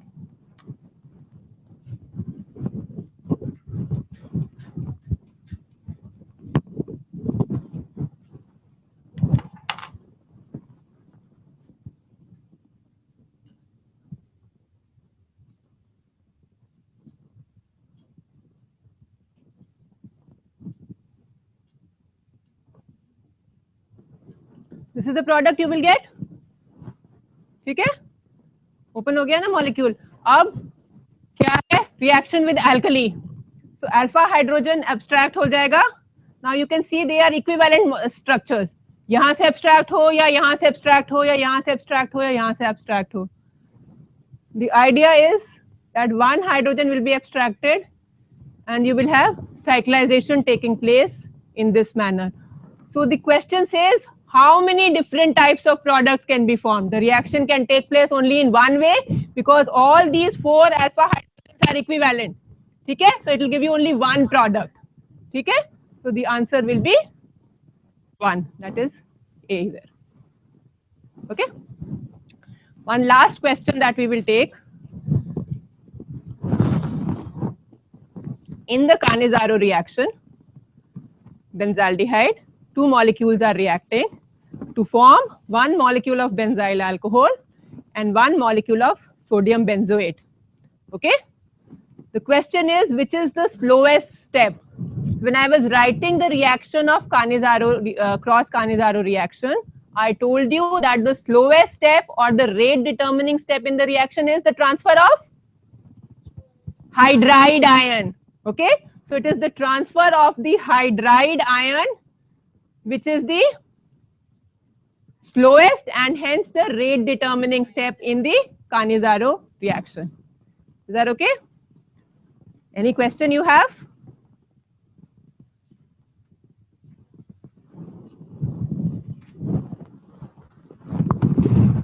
Okay, I think that will be all for today. Thank you very much. Next slide, please.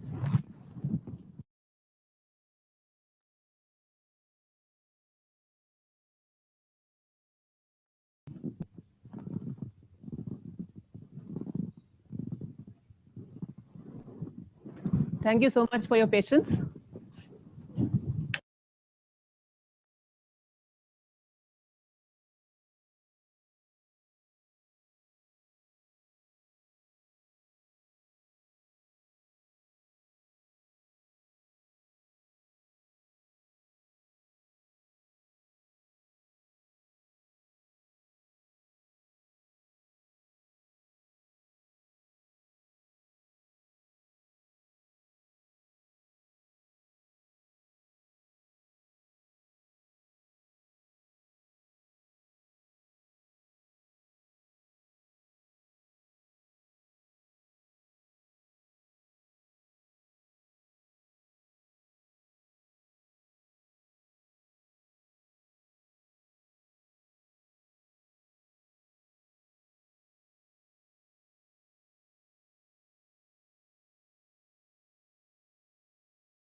इधर की तरफ face रखना पड़ेगा,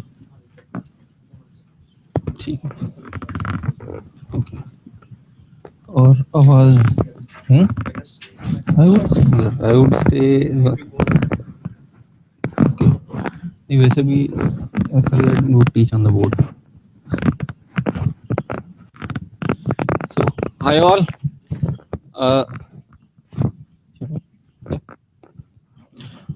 okay. My name is Abhishek Tyagi and I had been teaching physics for last 5-6 years. Today I would be teaching you alternating current. Okay, so before we start with alternating current, let me ask you one thing. What is a DC? Direct current? I mean, what do you mean by that? Which does not change its what? What exactly? What is constant in there? Amplitude, somebody is saying, someone is saying phase. What exactly is constant? It has only one thing constant, the direction.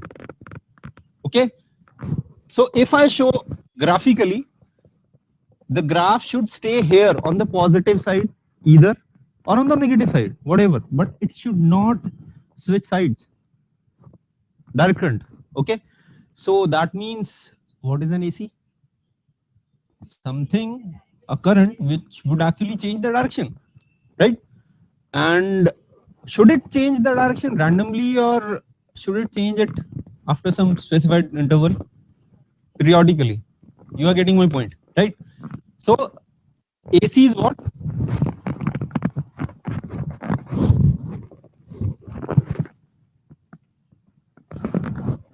What should I write? A current which changes its direction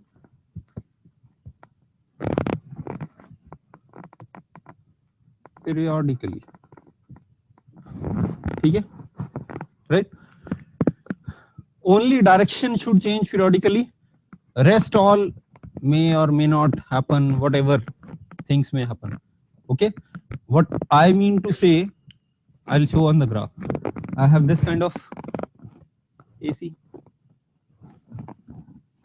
It starts, no, let's come to the sinusoidal part after some time.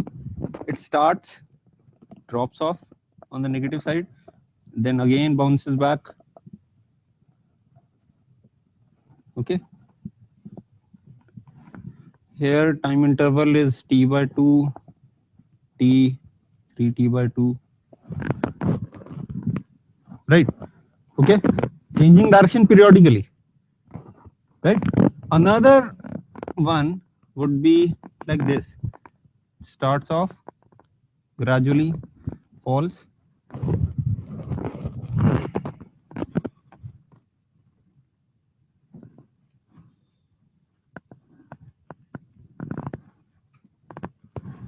like this. Okay, t by 2, t, 3t by 2, 2t.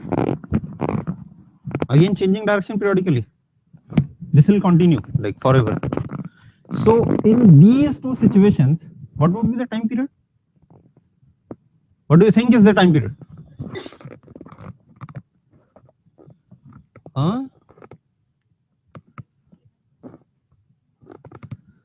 People at the other center, please focus. What is the time period? T by 2, you are saying. The time after which the thing repeats. You know, we started off with positive rectangle thing, then negative rectangle thing, then again positive. After how much time? T. Here, how much is the time period? 2t. Exactly. That's the difference. You know, people are so used to saying t as the answer for period, time period, that they all the time they say that t. Okay, इसका भी t, इधर तो t है, इसका भी दिल से t, but it's 2t. Okay, what about this?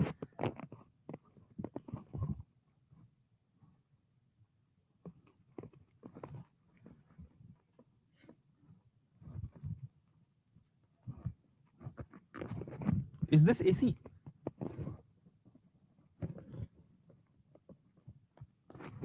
Is this AC? Is this AC?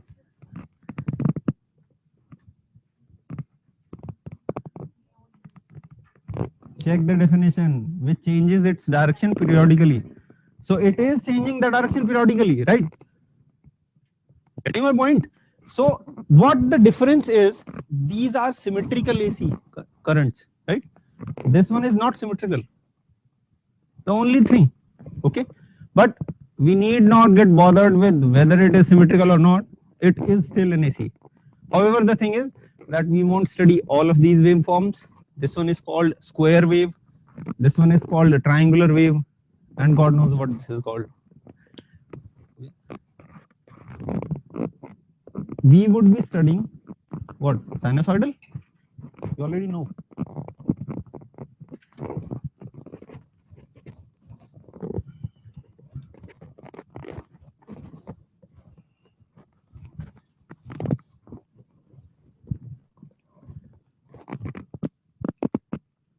So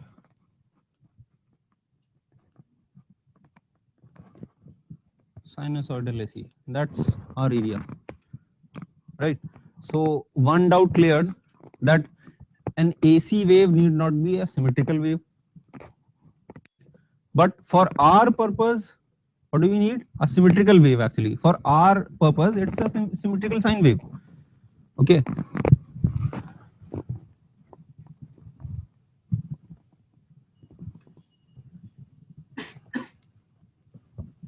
Something like this.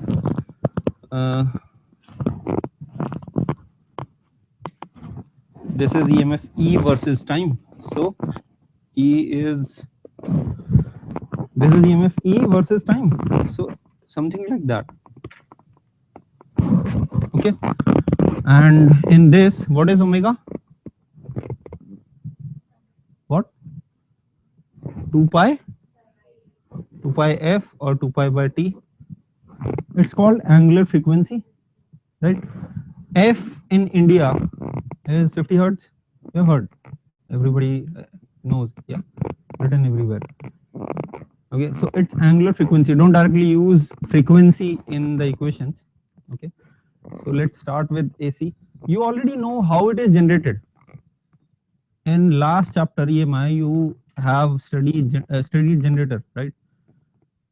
Haven't you? Huh? Nahi hua hai kya? Do you remember that when a coil is rotated in uniform magnetic field, what happens? Flux changes. Torque is produced when it is freely suspended. You are forcibly rotating. Now this time, north pole, this one south pole.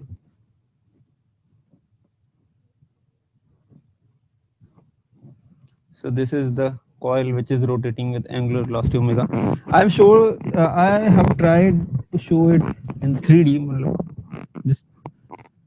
Just you should try to imagine the thing that these are two pole pieces and the coil is inserted in between. It is rotating like this.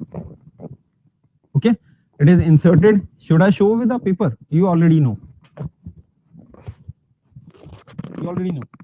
So in this case, the flux used to be NBA, not sine. Flux was a dot product, so it had to be a cos angle. And induced EMF minus d phi by dt. Leave alone the negative sign. Let's take a mod. Let's have the values right away. NBA omega sine omega t. Sorry, I made a mistake this time. You all remember this, and the way to remember is NBA, the basketball league in US. So I should erase this. You can see this one is the peak value. This thing is considered as E0. This is the peak value of AC EMF, right? So straight away we can think of current having a peak value. So what we are referring to is this thing. I would be what? I naught sine omega t. Something of this sort. Peak value of voltage or EMF and peak value of current. That's it. So shall I erase this? You already know most of it.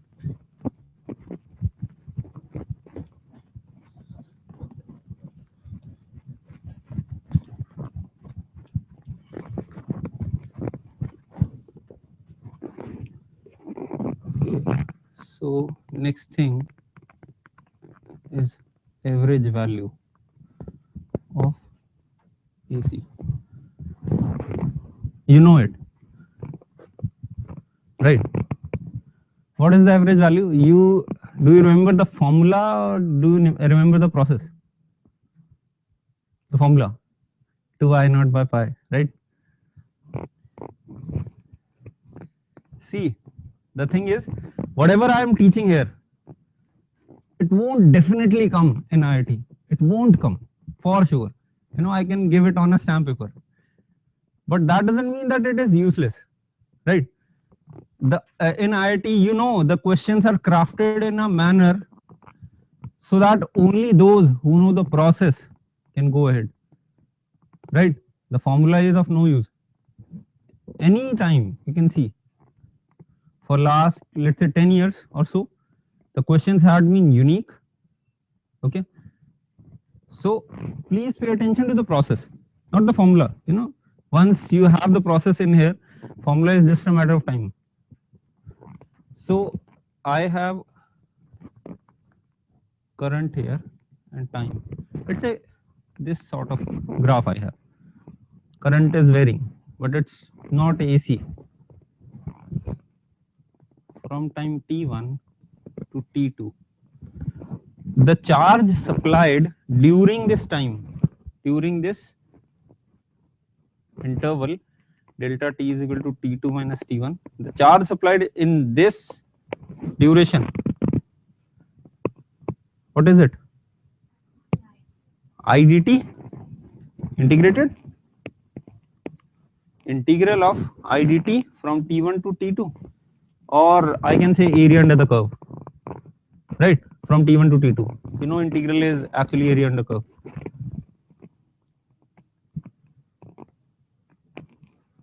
IT curve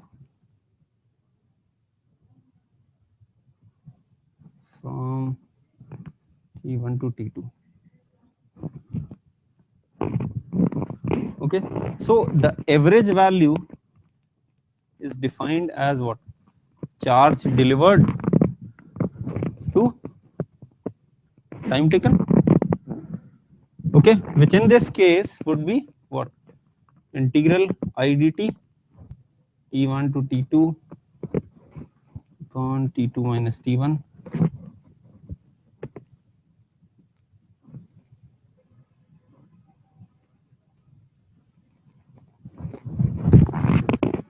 Okay, okay. So you know you have a process now. What do you need to do? You need to calculate the charge during the time interval, and then you need to divided by the time duration. Is it okay?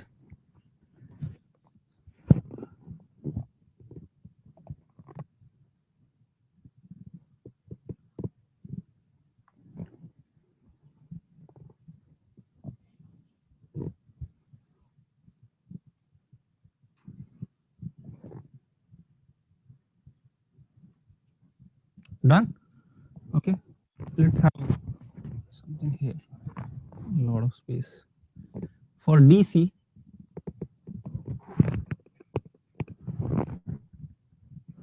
normal DC, which we had studied earlier, a flat graph. Okay. For DC current, if I try to calculate the charge in this duration, how much would it be? The charge delivered in this duration, delta t. कितना होगा? It's a rectangle, you know, right? Area under curve, from this logic we can say IDC into T2 minus T1. Yeah, okay. So, you know, another definition, we just had a formula till now, yeah, this one. So the definition now comes in picture, okay. So if a DC current of steady value has to deliver same amount of charge, it would be as good as what? Average. How can we reach that? Let's see. We assume that the DC current is delivering same charge, right, as the AC.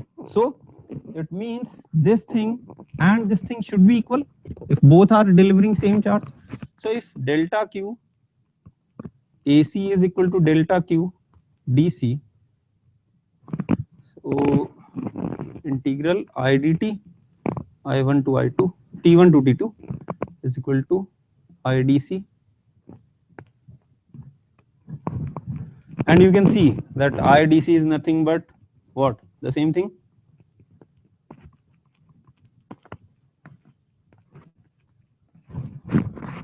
The same thing. So the definition, it is that value of DC, steady current DC, okay. We are again and again, I am again and again saying that it should be steady current, right. So it is that value of steady current DC for which we get same charge through the circuit, right. Okay. So do you want to note it down or have you done it already? ये हो गया सब कुछ, right?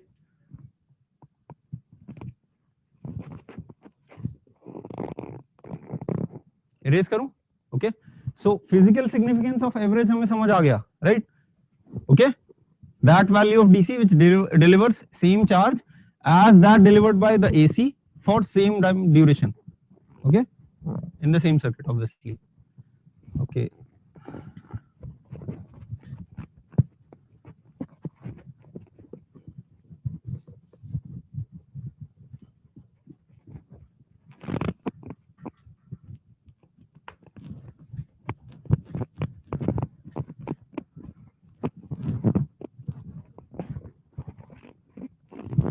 If we try to calculate average for sinusoidal,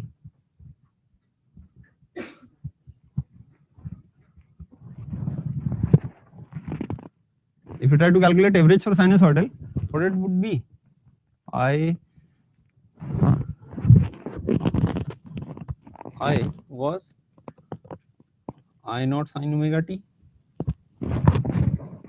Okay. So I average is what?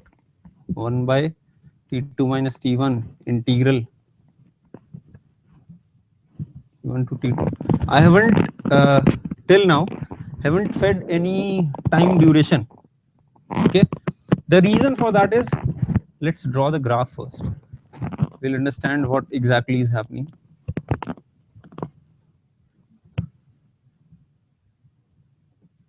So it's a graph like this, right?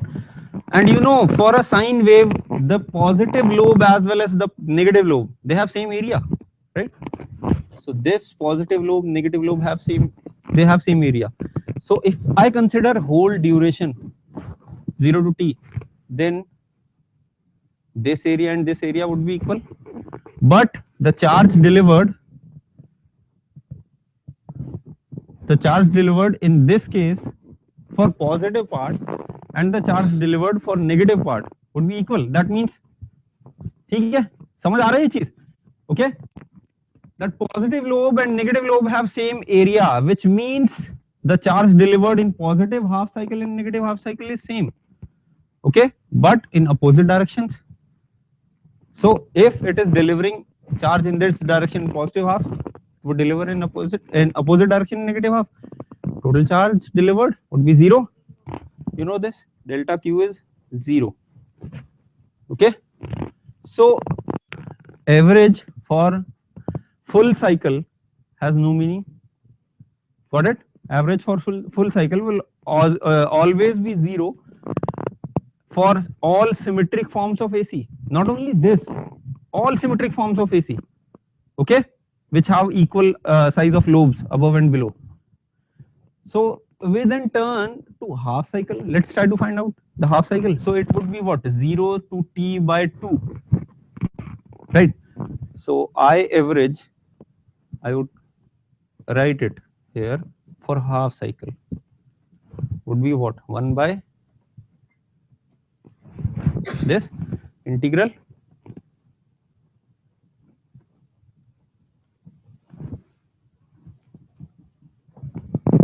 okay, T1 becomes 0 and T2 becomes T by 2. So at both the places the values have been fed. You already know this, the value. So do I need to integrate? Let's do it. Won't take long. Sine omega t dt and 0 to T by 2. So the integral of sine would be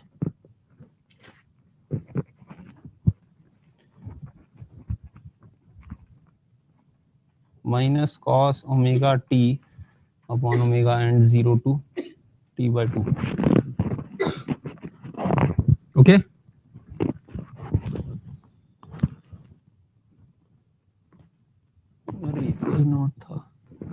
And you do remember that T was actually 2 pi by omega, right? So this would be what?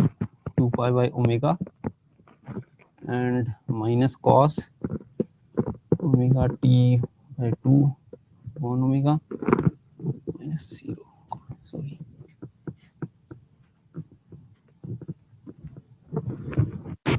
Okay.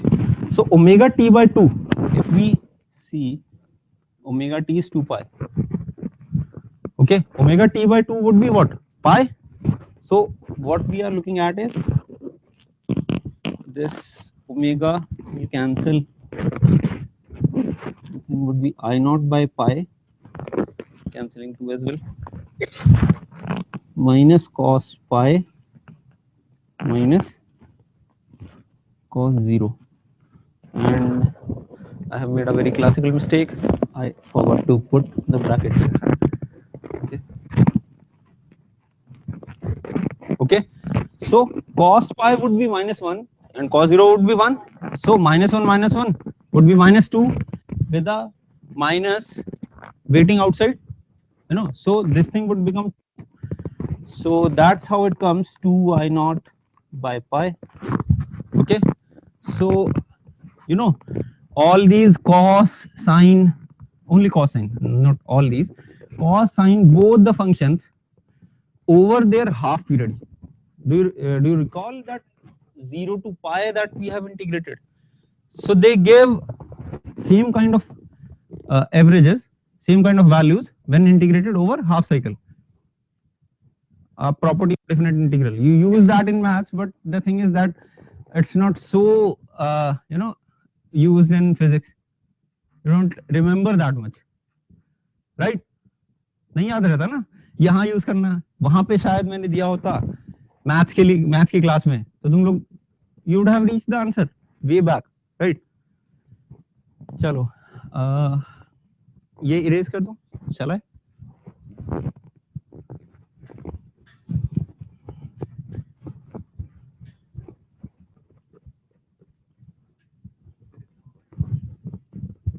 Yeah, what it is?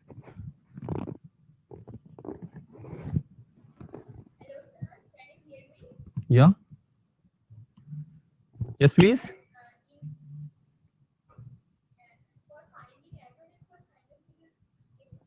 Yeah.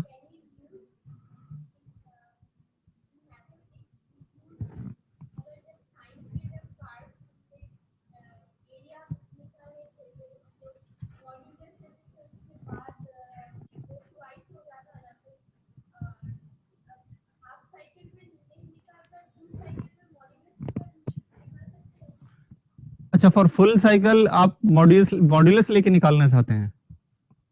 मुझे actually clear नहीं हुआ question पूरी तरह से. Video stop. हाँ, okay, repeat कीजिए, कोई बात नहीं, डोंट वरी.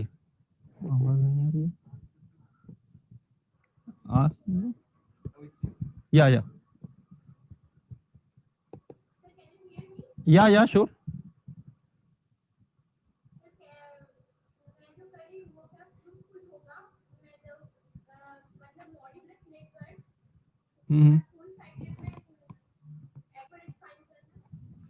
देखो फुल साइकिल में एवरेज फाइंड कर रहे हो, so what exactly are you doing, मैं ग्राफिकली दिखाता हूं, देखो, ठीक है. What exactly are you doing, तुम ऐसा ग्राफ जो नीचे की तरफ बनता है तुम उसको ऊपर की तरफ ले रही हो, right. Okay, so even though अगर यहां से यहां पूरे ड्यूरेशन के लिए आप एवरेजिंग लोगे, ओके, यहां से यहां एरिया ट्वाइस हो गया, ड्यूरेशन भी ट्वाइस हो गया, the value would be same. But I want, I'm like, you would get the right answer, but that won't be correct fundamentally. Okay, you are thinking the AC to be DC now. You know, it's not changing direction. I won't prefer it. That's the thing. It would give the correct answer.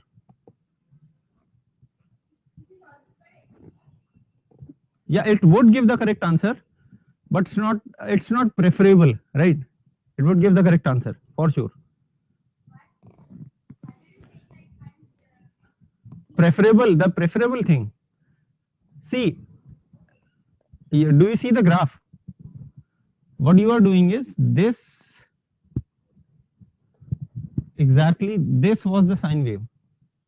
By taking mod, you are plotting it like this. Okay, so the area would be doubled and the time duration would be doubled. No, we were taking average over a span of t by 2. Now you are taking a average over a span of t, right? So time would be doubled, denominator, and the area would be doubled. So the value is same. The value is same. But do you see that you have actually made the AC as DC? You have flipped it. Okay, so for the sake of getting value, it's okay. But don't just get stuck to it, right? Can we continue? Correct?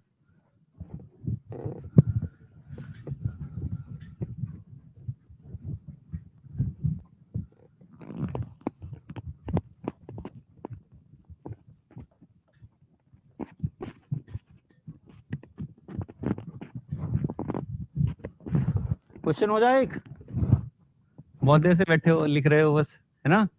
Time for a question. वो आ गई क्या sheet? The second one, pick the second one. Okay, the second one, the questions are not in the correct order, you know, they had been handwritten, that's why. Okay, it's not a sine wave, you need to calculate the average. How?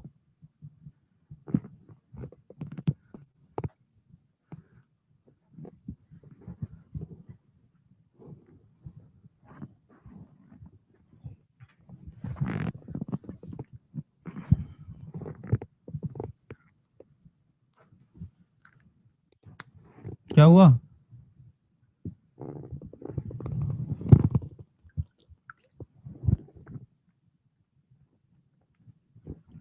Skip the RMS part, we would do it after the RMS thing. Okay, just calculate the average, okay, over full cycle and over half cycle.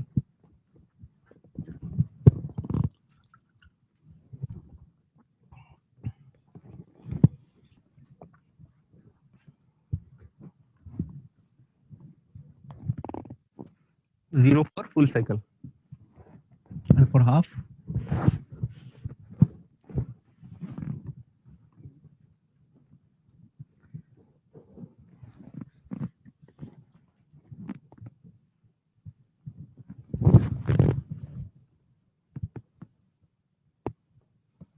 Online people, has any of you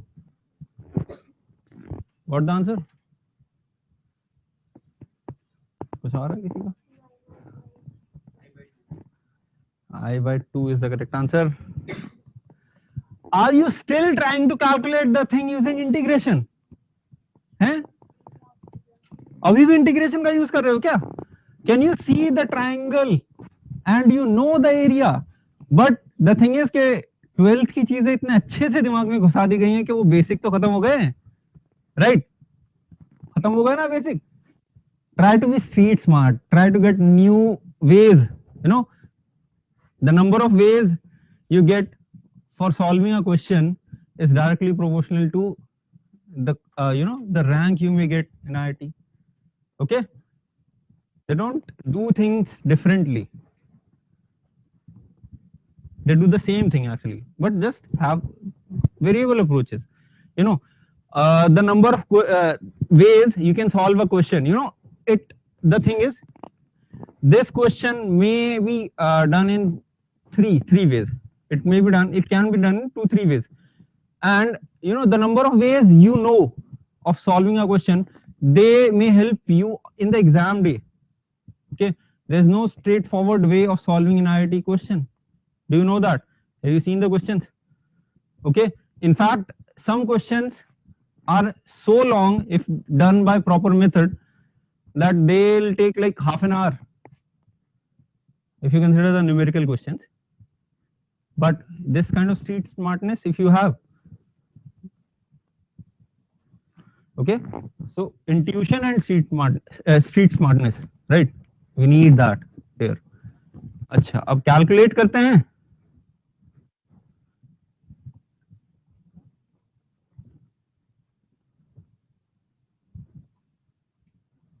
ऐसा कुछ है. यहाँ के बाद the positive lobe starts, right? So it's the time period is just t. Okay, you are calculating average for half cycle, okay, and full cycle. So over full cycle, both parts have same charge flow, both parts have same area, so they represent equal charge flow in opposite directions, right? So the charge, net charge for whole cycle would be 0. Delta Q is 0. For half cycle,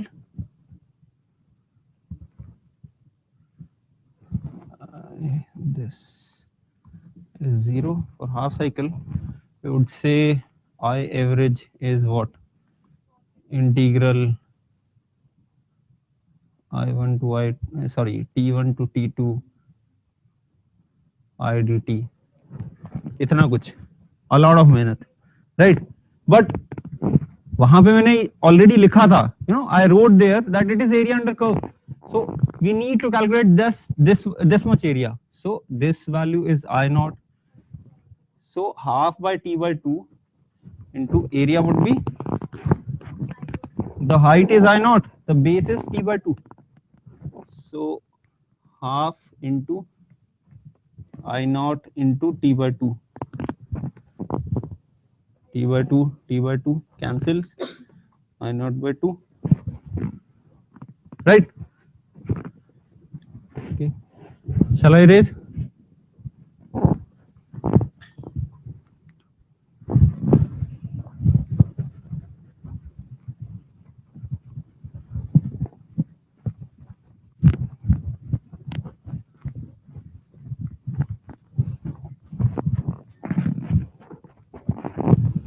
Next thing is root mean squared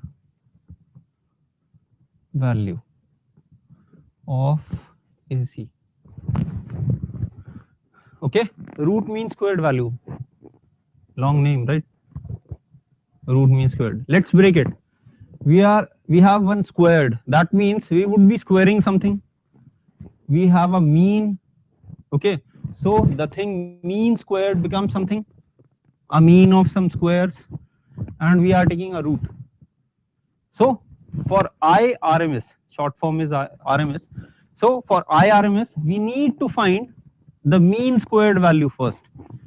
Okay, So I mean squared would be what? I square values over an interval, right? So let's take this portion first. You have just studied the average value, okay? You have just studied the average value for current.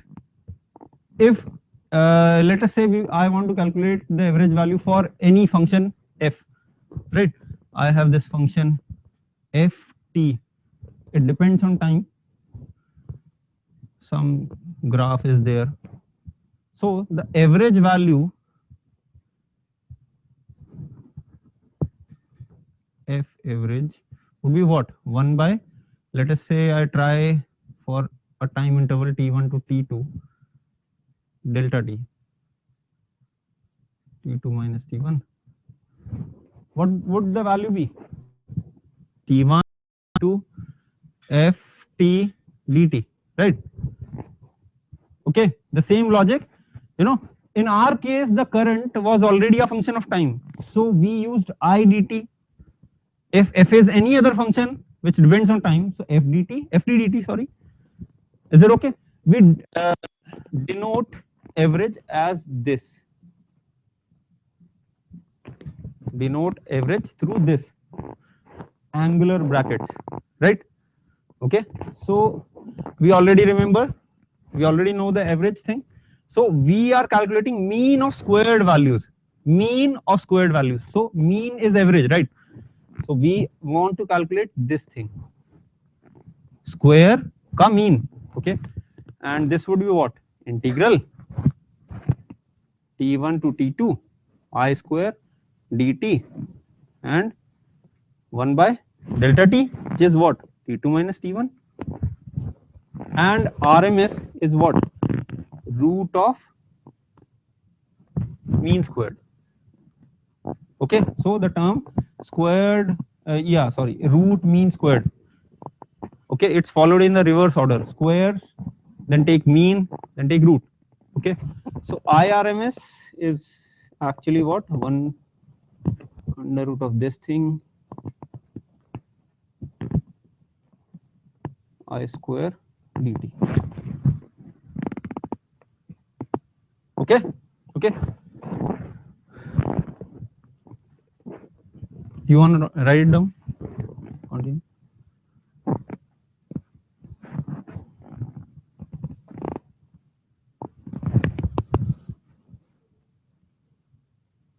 This is not what had been taught earlier, right? This is a different thing.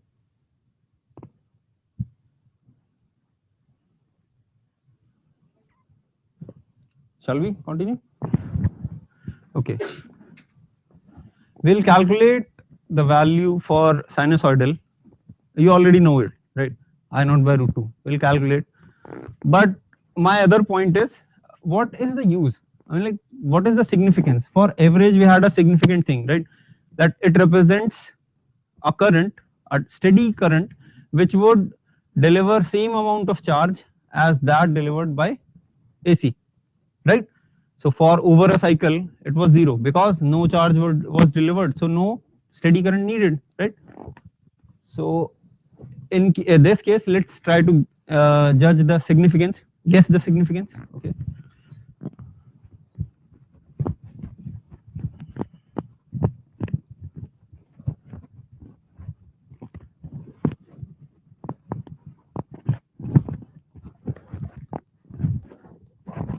So significance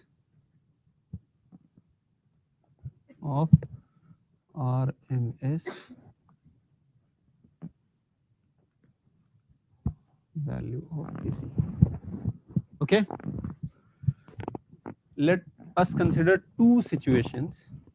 First one, let us consider a DC, okay, and it is allowed to flow through a resistor. So in T time, heat produced would be, you already know, right? I square RT, right? The second case is AC, same resistor, but this time AC current is allowed and its mathematical form is given by this. Okay, so in time dt, heat produced kitni hogi, how much? For dt we are calculating, right? Because we don't, if we try to use this formula H is equal to I square RT, this formula actually means that current is constant over the t duration, right? You already know this, that current is constant over this whole time, which is not the case. Okay, so we would be calculating the thing using the small interval method, right? We would have a slice of the thing, slice of time dt. For that duration we would assume that current is constant. Okay, and for that duration the heat produced would be dH is what? Sorry, I sorry, again I square R dt or I naught square sine omega t dt, something. Let's keep it till here only, यहाँ से आगे करते ही नहीं, ठीक है? For t time कितना होगा? Integrating it, yeah, right. 0 to t I square R dt. Okay, okay, so yeah.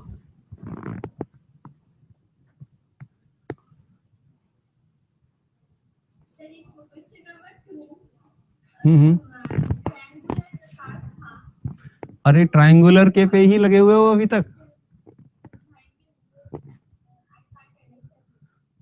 Okay, you can't understand this. काफी देर में आता है तुम्हें डाउट. कहाँ पे बनाऊं यार, इधर वाले पोर्शन में ही करना पड़ेगा.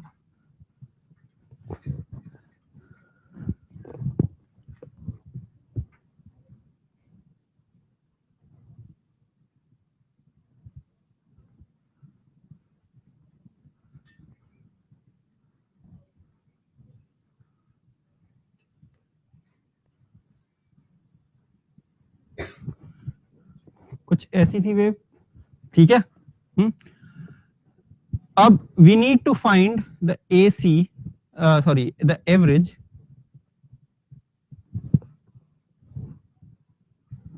and this was I naught, this was minus I naught. Okay, we need to find the average for half and full cycles, right? यहाँ पर yeah, we cannot use I naught sin omega t. So for full cycle it is 0 I average. For half cycle 1 by t of half. After integration. अब देखो integration के लिए you need to have it in the mathematical form, right? अब mathematical form में अगर चाहिए तो you know this angle theta, right? You know the slope of this line would be what? Tan theta, यानी I naught by t by 2. Okay, so at any time if I is the current and let's say t is the time, you remember the straight line form y is equal to mx plus c. Do you remember?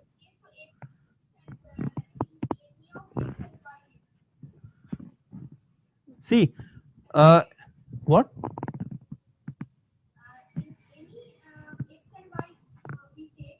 It is always constant. So you use this I naught by t by 2 in integration. No, not directly. Wait, just a moment. रुको अभी. देखो, ये origin से पास करने वाली line है. So for this C0 हो जाता है. You know it. Y axis पे हमने I को प्लॉट किया है, करंट को. x एक्सिस पे हमने t को प्लॉट किया है. So what we would have is I is 2I naught by t into small t. ये होगी इक्वेशन. ठीक है. And this you need to what? This t would go up. So 2I naught by t. This is the equation for this part. Okay. So I average is what? 1 by t by 2 integral 0 to t by 2 2I naught by t dt. Okay. This thing is constant. It will come out. T dt remains. Can integrate it directly. T square by 2 and put the values. You'll get the same answer. So should I continue further or is it okay? Done. Yes, now I can integrate it. You can integrate it.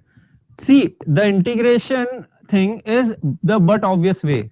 But as I said, you need to find the area and it is a triangle. Why integrate? Okay. So you need to think on these alternate ways. The exam never says that you need to do this, do the question through integration or something. You can do that directly if you know the area, the other ways. That's what I said when I said you need to be street smart. Okay. What is the state current? Steady current is this, ये वाला current. ये. A DC current whose value remains same. Not every DC current can have same value. There may be this kind of DC as well. This ऐसा. ऐसा भी हो सकता है, but we refer to this kind of steady current. तभी भी AC current हो सकता है. What? Otherwise, जब एक करंट है जो फ्लो कर रहा है और साइन चेंज कर रहा है positive to negative, it will be AC current. It will be AC. It has to be periodic. What? It has to be periodic. Okay. It has to be periodic. If it changes sign randomly, it will not be called AC. Okay. It has to change the signs periodically. Okay. So anything which stays on the upper half or the lower half is DC. Okay. So whether it is like this or increasing like this, okay, increasing like this, all these are DC actually. All are DC because they are not changing direction. But we refer to steady DC, which means ऐसा, right? Okay, done. Shall we continue? ये sir क्या आप थोड़ा आप जो लिख रहे हैं बोर्ड पर क्या आप ज्यादा बड़ा करके लिख सकते हैं? Sure. ठीक है, okay. Getting small so I'll write bigger from now onwards. Okay.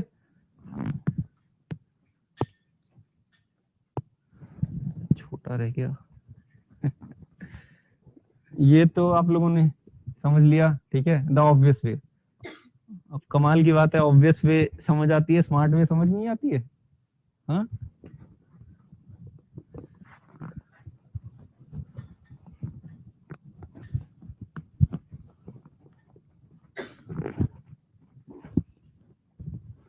चलो back to this significance of RMS value of AC. Okay, so for DC क्या होता, हम DC की बात करें, स्टेडी DC. अब मैं बार बार लिखता रहूंगा. For this chapter, when I say DC, it actually means steady DC. Okay, steady direct current, constant value, and I would try to write it every time I write DC. याद दिला देना. Okay, so what is being done? I DC is the steady current and R is the resistance. So in T time heat क्या होगी? I DC square RT. I guess the size is fair enough now. Okay. Okay. ये होगी ये पिछले question का residue. Okay, हम लोग यहां तक पहुंच गए थे, ठीक है। स्टेडी डीसी में हीट प्रोड्यूस होती ये H1, for AC heat produced in the same time duration होती ये, ओके। इफ वी से, लेट्स से इफ वी से के steady DC and AC are producing the same heat, so अगर हम ऐसा बोल रहे हैं, if we are saying that H1 and H2 are equal, so what would happen? I DC square RT is what? Integral 0 to T. So R, since it is a constant, it would come out of integral, right?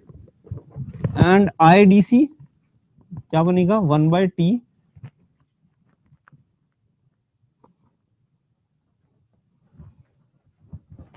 ये हुआ, okay, which is as good as what? RMS, okay, okay, it is as good as RMS. So what exactly are we doing? We are assuming that both the currents produce same heat, okay. So the DC current value is actually equal to RMS. So what is RMS? RMS is that amount of DC current which gives same heat या produces same heat in same resistor over same time, okay, as that due to AC, right? So do you need to write it or is it okay, done? ठीक है, ठीक है। So हमने पढ़ा इसको different तरीके से, व्हाट मीन स्क्वायर का रूट लेके ऐसे, but now it comes out के वो तो हीट प्रोड्यूस्ड के लिए भी सेम चीज बन रही है, right? And it is also called effective DC, okay, which means what in cases of heat, power, energy related issues, you need to use it directly as DC, right? Okay, for an AC circuit you can use it directly considering it as DC. समझ आया क्या कह रहा हूं मैं? Okay, okay, don't use this way of calculating heat again, okay, don't use this one. अगर आप लोग RMS calculate कर सकते हो, if you can calculate RMS, then go ahead directly with DC. Heat produced in that case would be RMS square RT, power would be I RMS square R, right? Okay, so shall I erase this one?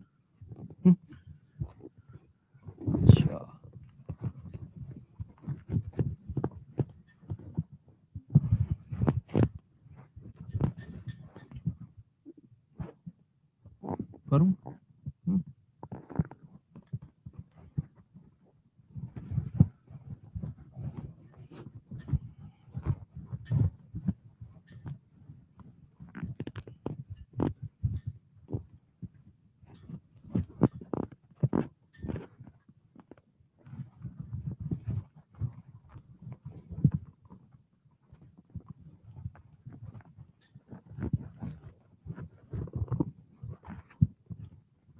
अच्छा, अब RMS for sinusoidal AC, okay, RMS for sinusoidal AC. Again the procedure, you remember I mean square was what? Average of I square, which is exactly what? I square dt 0 to T 1 by T, okay. But this is for any general period, we won't be interested in any general period value, right? Getting my point? We would be interested in what?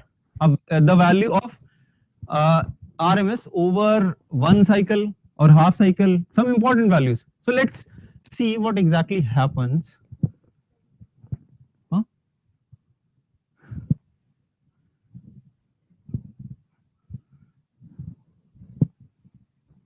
This is I, this is T. Normally this is what sine wave is, but when it is squared, what would happen? When it is squared, this value will become larger and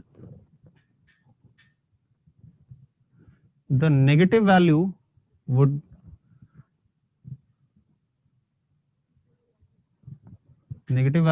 also become positive.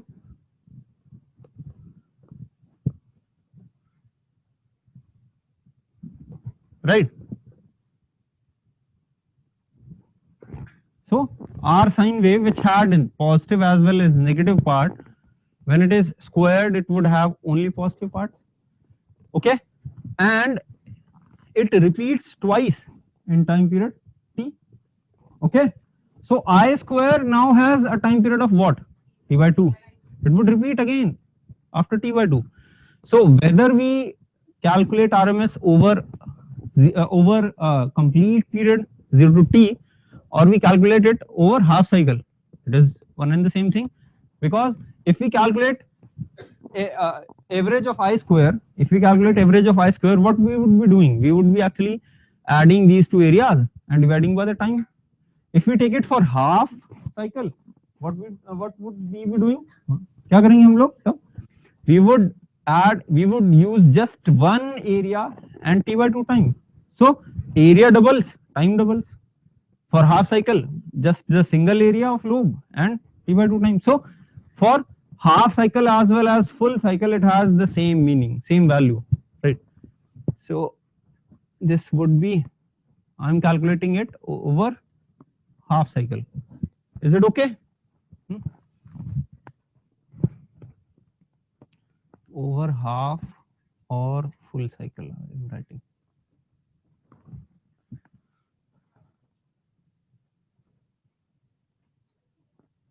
And I was actually I naught sine omega t. Okay, so I naught square sine square omega t dt, and we would have I naught square outside. We have sine square omega t. So do you remember, you have done this kind of integration, right?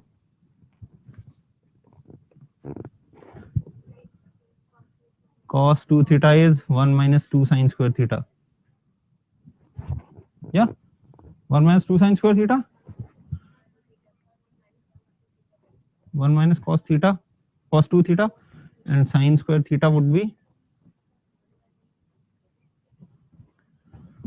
okay, so 1 minus cos 2 omega t by 2 dt, 2 cancels.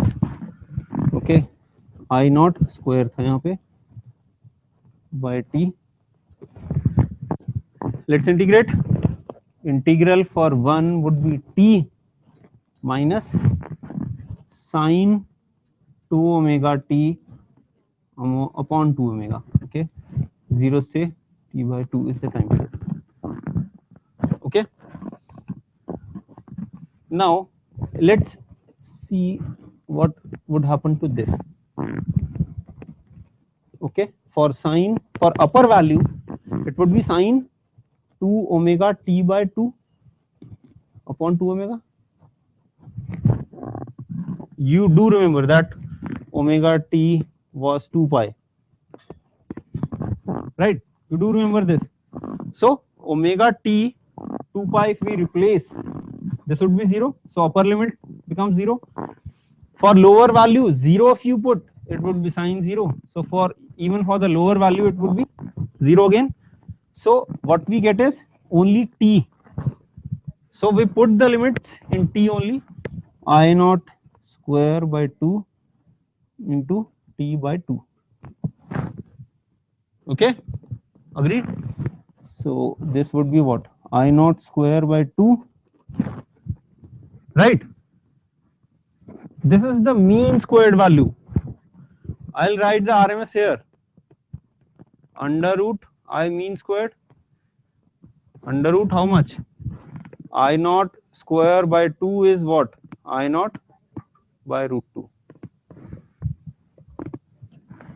Okay, this you already know, right? But now you know how to apply. And so we would have a question for this. Second question याद है sheet का? I said अभी RMS रहने दो, लगा दो sir. Online question, okay.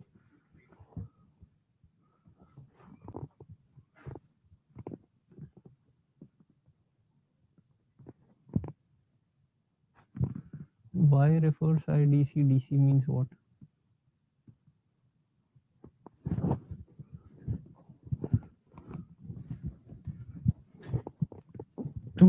You guys have written it, right? You're done with it.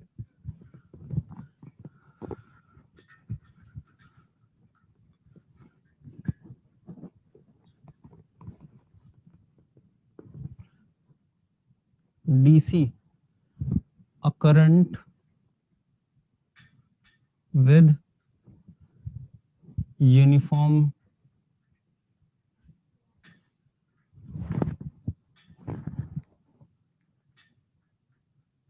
direction. That's it. Okay, current with uniform direction, which means if I plot it graphically, what would happen? It has same direction. So if we take positive direction of current, so the current would remain on the positive side for whatsoever long time. Okay, it doesn't guarantee that this would be a steady graph. It doesn't guarantee. You know, there can be n number of forms of DC. Okay, so this can be variable, this can be constant, increasing, decreasing. Okay, this one is DC, this one is DC.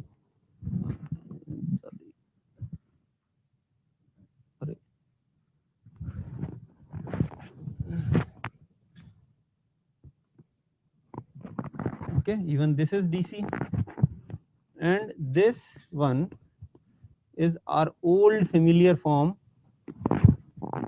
You know it already, right? This is IDC. I'm writing it IDC because this is what we need to know as of now.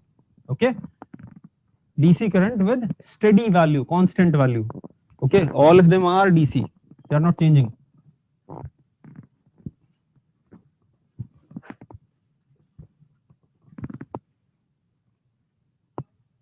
I guess I have answered it.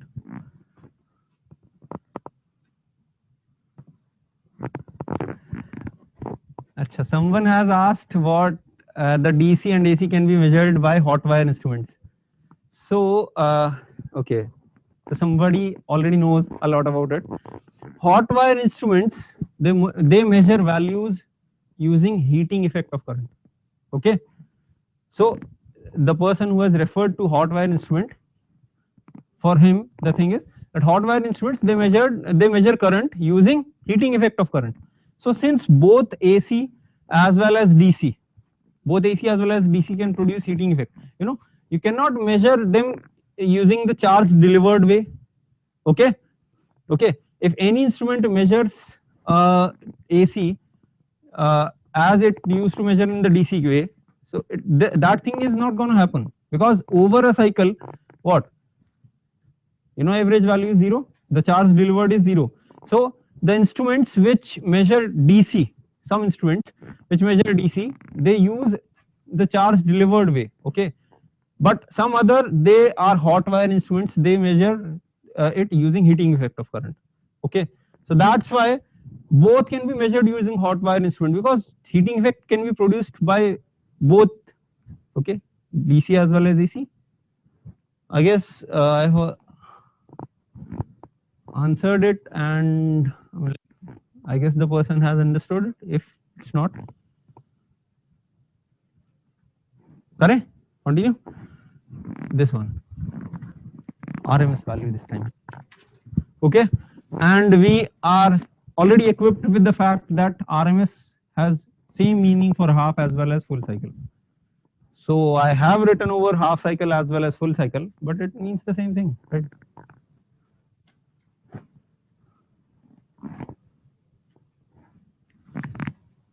Start. For the same wave, triangular wave, you have to find the RMS value.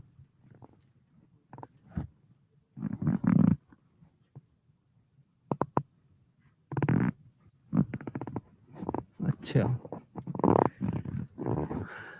चलो पहले उसी को answer कर लेते हैं अच्छा so reversal of current is to be considered. The Amritsar student has asked, okay, Amritsar student has asked, will the reversal of current be considered? Okay, so you know these instruments, that AC instrument, hot wire instruments as well as the normal direct current instruments, they were made way back. Okay, the systems were not intelligent at that time to measure reversal of current. Today we have instruments we can measure which can measure reversal of current, but not in the olden times. So these are instruments which had been in use since like 2 centuries. Okay, okay. So there are instruments which are not taught, obviously. Okay, there are instruments which will detect the reversal of current. Okay, so they can be used for both.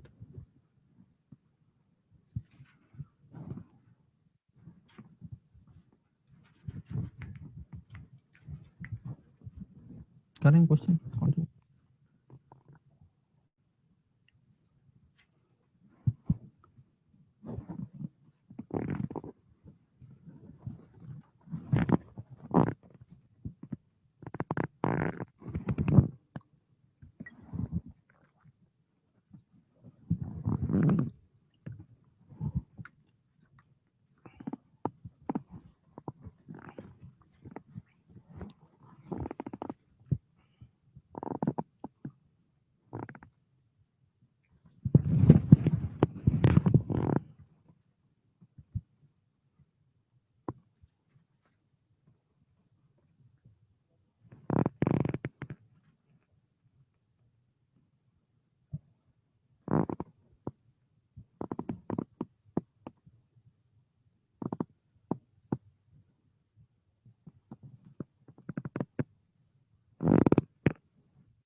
When we discussed it last time, we already wrote the mathematical form for this, right? Do you remember? I naught by 2 I naught by t into small t. Do you remember? ऐसा कुछ लिखा था? 2 I naught by t into small t. This was I. So use this. You would have to use this.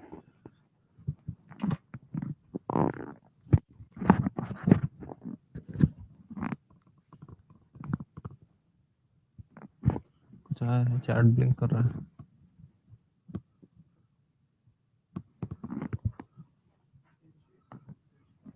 हाँ?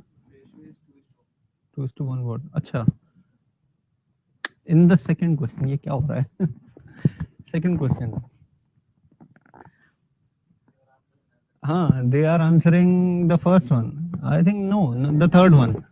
They need to answer the second one with RMS value, for RMS value basically. And 2:1 is not correct either.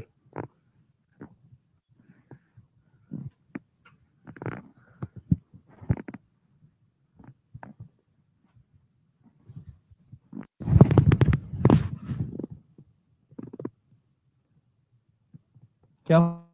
Is it way too difficult, right? Huh? So in the meantime, I'll clear the board.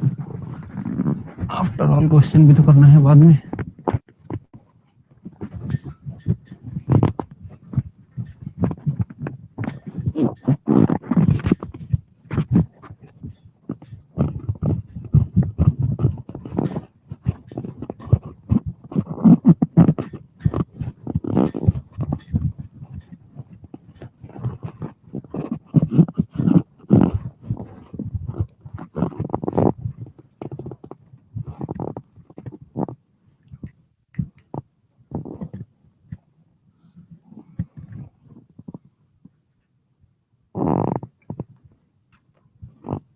हुआ? नहीं.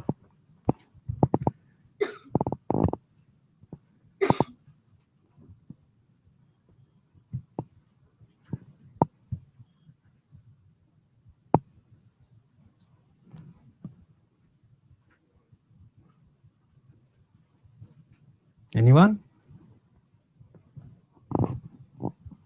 करा दूं क्या?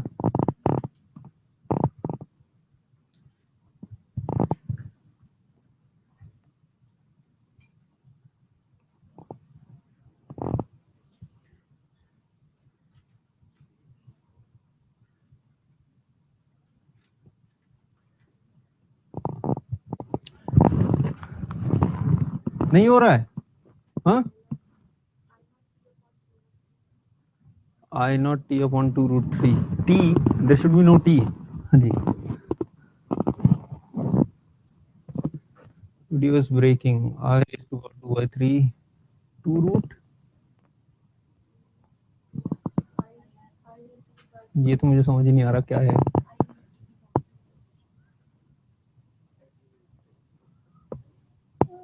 ना ना ना किसी का सही नहीं है.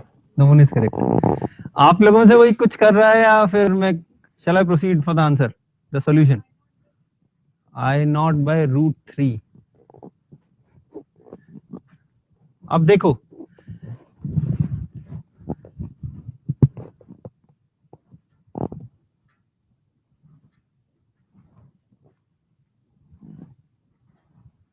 this was our original waveform. I, here it was I naught, here it was minus I naught, t by 2 t. Okay, as I said, for 1/2 or complete cycle, it doesn't matter, right? So I would be calculating it over a half cycle only. Okay, for full cycle it is the same value, we have already discussed it. So let's see, this is a straight line, this portion is part of a straight line. Okay, for this straight line I had already calculated the slope, what, tan theta I naught by t by 2, which is 2 I naught by t. Okay, and since this straight line passes through origin, it is of the form y equal to mx, c is 0. Okay, on y-axis current is there, on x-axis time is there. So for our situation, the mathematical form would be this, the formula would become this. Okay, you know, this one would have this equation, the second inclined thing would have some slightly different equation. Okay, it would have a constant factor here, it won't have c0. Okay, and all other rest of line segments, they would have some equation, that same kind of equation, except that c would be different, right? See, but the thing is, for all the lobes RMS would be same, so we are calculating it for the first lobe itself. Why go for any other lobe, right? So for the first lobe, this is the equation, and we remember that IRMS was what, under root 1 by time duration 0 to t by 2. So t by 2 integral 0 to t by 2 what, I square dt.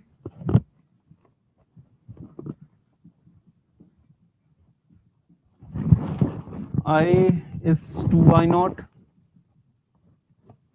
In fact, let's square it here itself.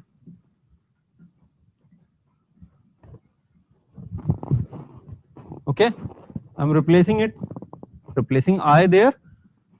So after squaring it would look like this. So it is what, 8 I naught square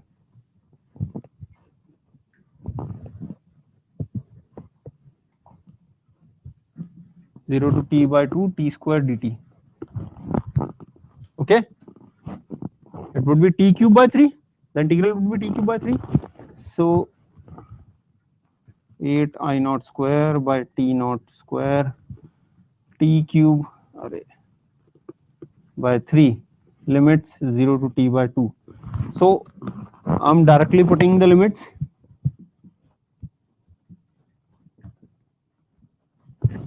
T is the time period. It's not the name.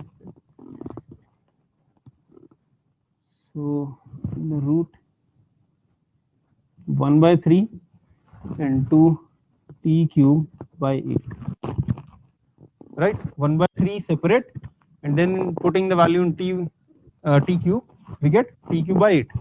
So this cancels, what we get? I naught square by 3 under root. This is what? I naught by root 3. Okay.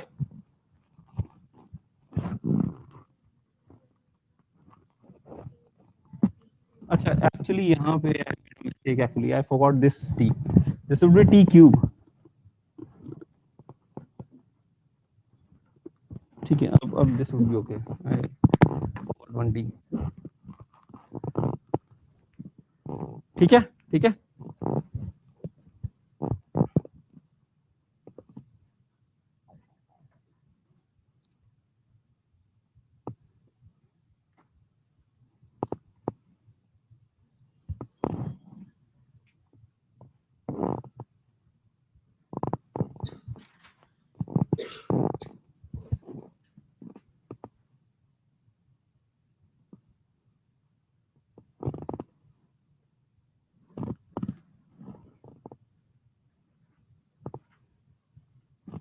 Shall we continue?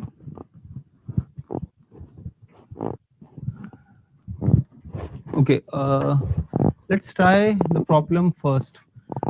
The black part is an electric bulb, nothing meaningful. Okay, an electric bulb operates at 12 volt DC. When AC is applied across same bulb, AC here means sinusoidal. Okay, from now on we would be dealing with sinusoidal only. Okay, this was just for reference. Okay, just for your reference, these other type of waveforms. So here when AC is applied across same bulb, it gives same brightness. Find the peak value of AC. Okay, please make sure that you understand it clearly. It's sinusoidal, not any other form of AC. Okay, so now sinusoidal AC is applied. Okay, so please continue the question.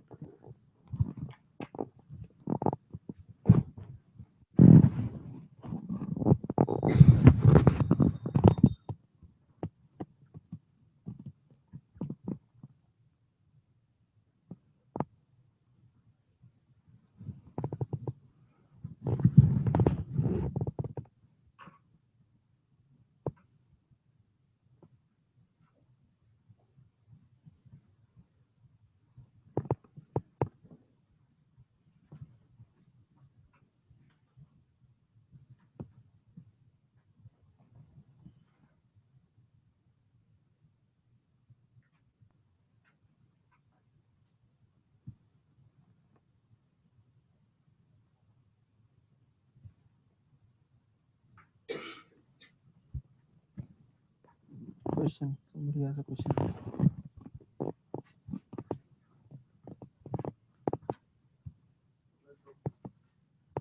12 upon root 2, है ना? Or 12 root 2. 12 root 2 is correct.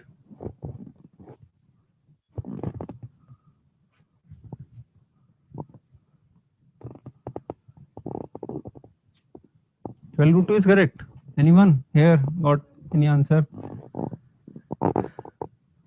Anybody on the online?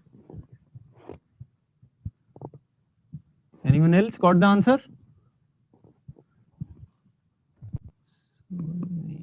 Two of them got the answer.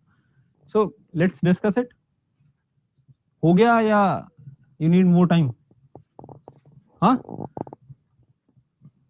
First वाला. Very nice.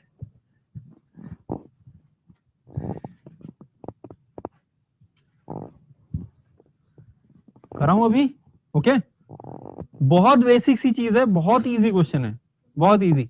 That's why I listed it on the top, but actually जरूरत थी तो second पहले कराया. Okay, मतलब वैसा सिनेरियो अच्छा बन रहा था, तुम लोग कर सकते थे. That's why. सी, क्या कोई और आ रहा है क्या, कुछ कह रहा है? नहीं. ओके, सो क्वेश्चन कह रहा है electric bulb operates on 12 volt DC. Okay, and AC apply किया then it gives same brightness. Same brightness means same heat produced, right? Bulb works on the principle of heat. Okay, okay. So same heat produced, which means that what? DC given here is actually equal to the RMS value. We already discussed the significance of RMS value.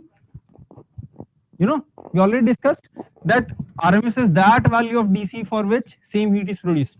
So here it says that same heat is produced.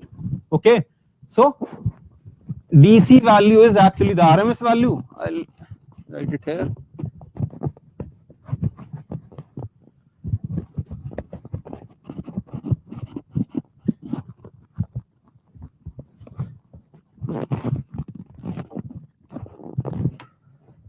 So if, do you remember, if H DC is equal to H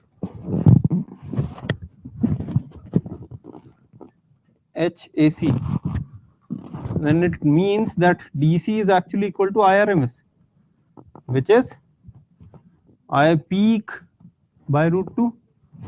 You do remember this, okay? So this RMS, this DC value, even for voltage, this would work. VDC is VRMS or is equal to V peak by root 2. That means V peak by root 2 is 12. The answer is 12 root 2. Okay. So you just need to remember the single fact that heat produced is same. So IDC is equal to IRMS. Okay. Shall we continue with the third? The third question, please.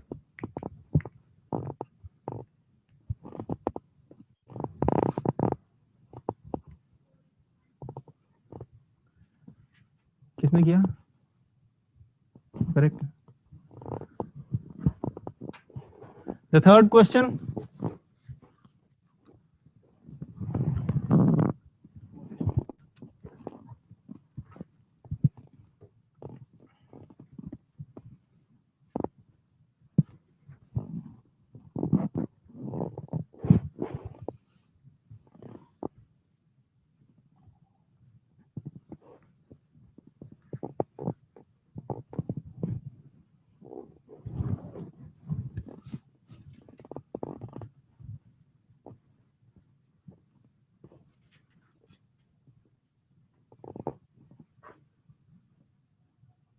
सब किया गया क्या वो?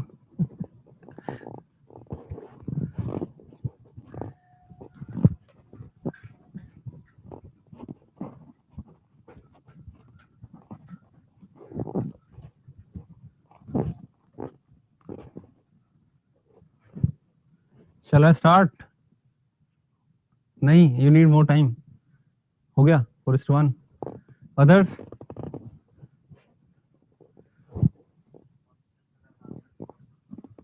Four is correct. 4:1 and 4 makes no difference. Okay. So question 3 we are discussing. Okay. For all who didn't get 4:1 or who didn't get any answer for that matter, 4:1 is correct. See, in the question it is said DC current has value 2 amperes. AC current has peak value 2 amperes peak value. So for AC we have I peak is 2 amperes. What would be IRMS? I peak by root 2, yani root 2 amperes. Okay. And as you remember that for AC we can replace it as a DC value equal to RMS. Okay, याद है ये चीज अभी बताया था मैंने कि whenever there is an AC and you need to calculate heat or something, heat or power, okay, what you can do is you can replace the AC current with a DC current of RMS value. Okay, a DC current having value equal to RMS. So for DC, heat produced would be how much? I square RT or 4 into 2 into T, 8T, right? For AC, IAC is replaced with DC current, again steady DC current of RMS of value equal to RMS value. You remember this fact? Okay, this is for the online people if they had missed it. Okay, you can replace the AC, no need of that sine wave now. You can replace it by a sinusoidal, by a straight line. Okay, you can replace the sinusoidal wave by a straight line. So for this case, H2 would be what? I2 R square T. I2 here is what? IRMS.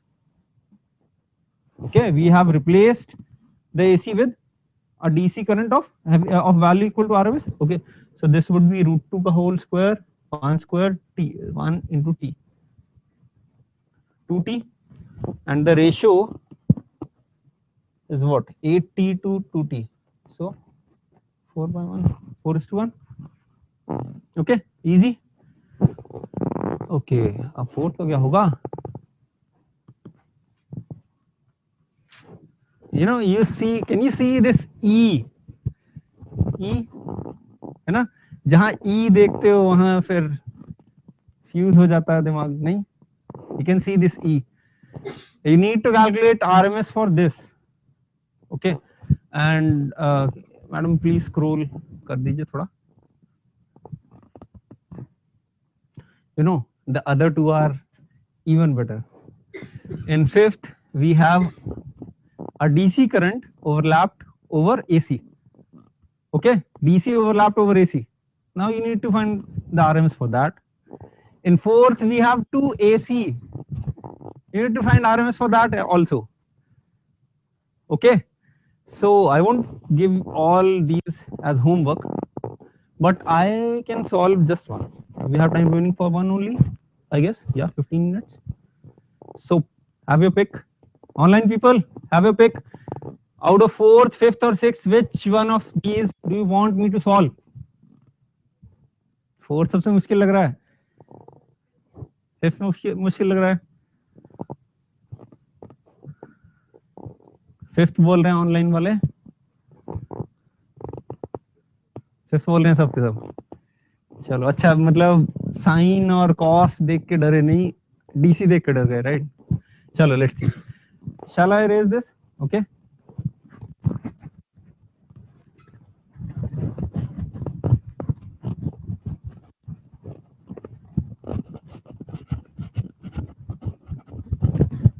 So I am going ahead with fifth question, and that means fourth and sixth are for what? Homework. Books बंद होनी शुरू हो गई. Fourth and sixth are for homework, right? So let's try fifth. And don't worry, we'll discuss fourth and sixth tomorrow. Okay, we have class tomorrow as well. So for fifth, what is said? A DC of value I1 and an AC given by this value I2 is equal to I2 naught sin omega t are superimposed in a wire. Find the RMS value over one cycle of AC. Okay, one cycle.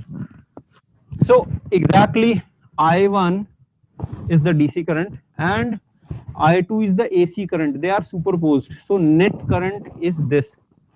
Okay, they are superposed, which means overlapped actually.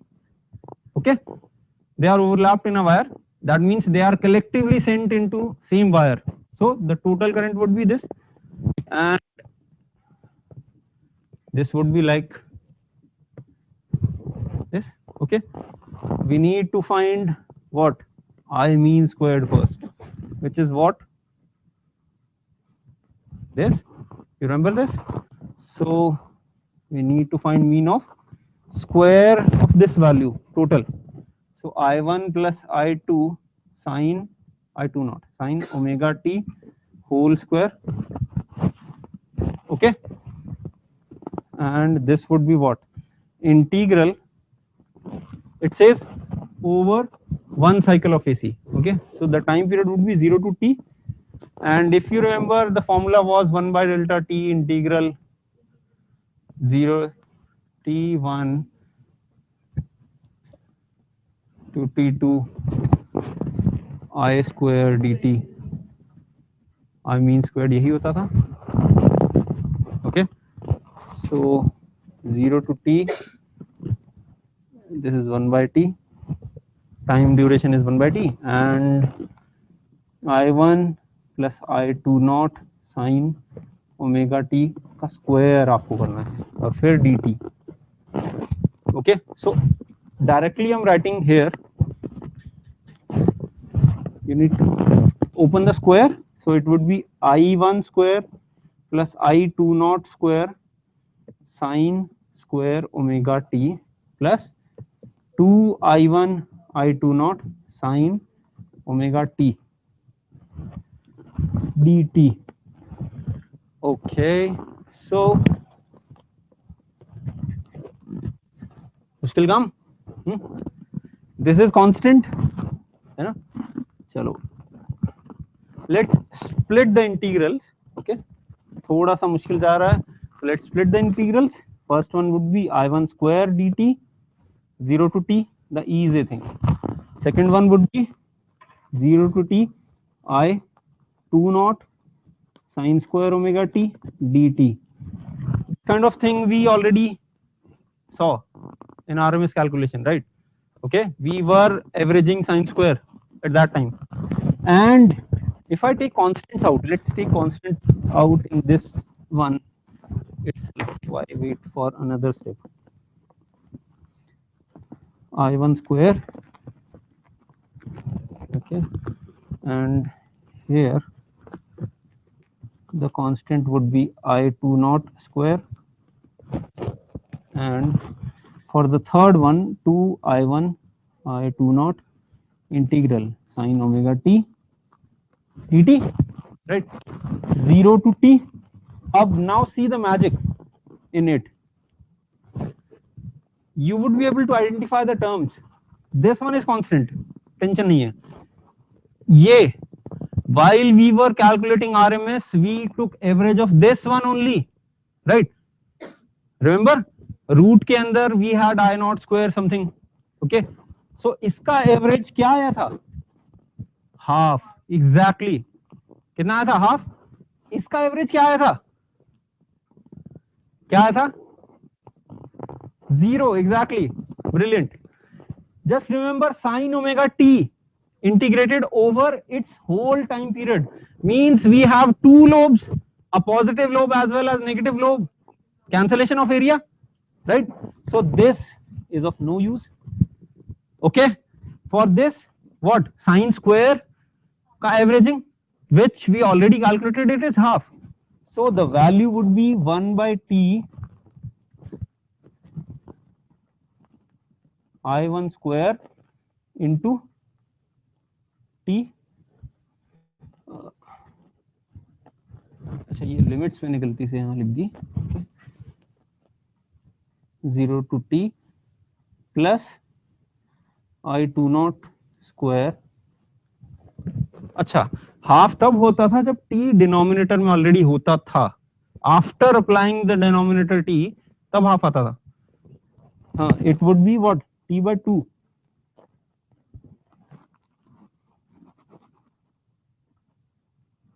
ठीक है, ये कुछ जा रहा है.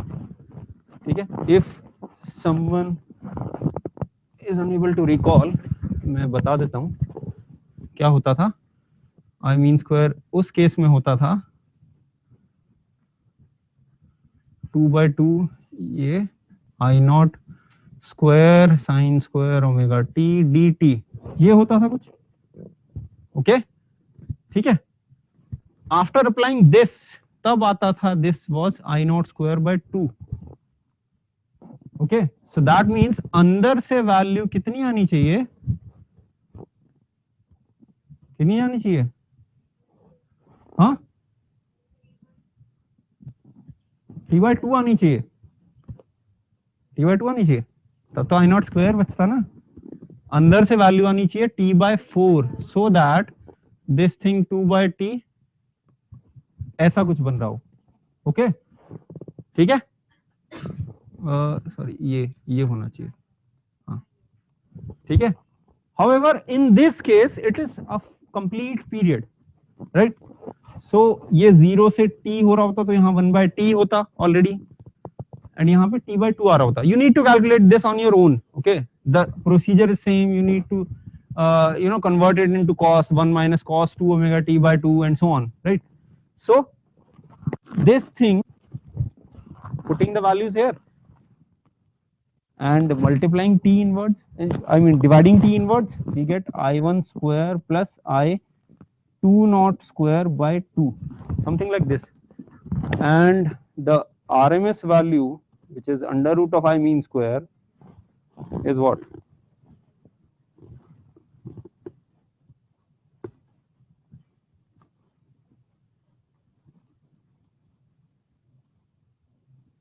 अरे ये क्या हो रहा है?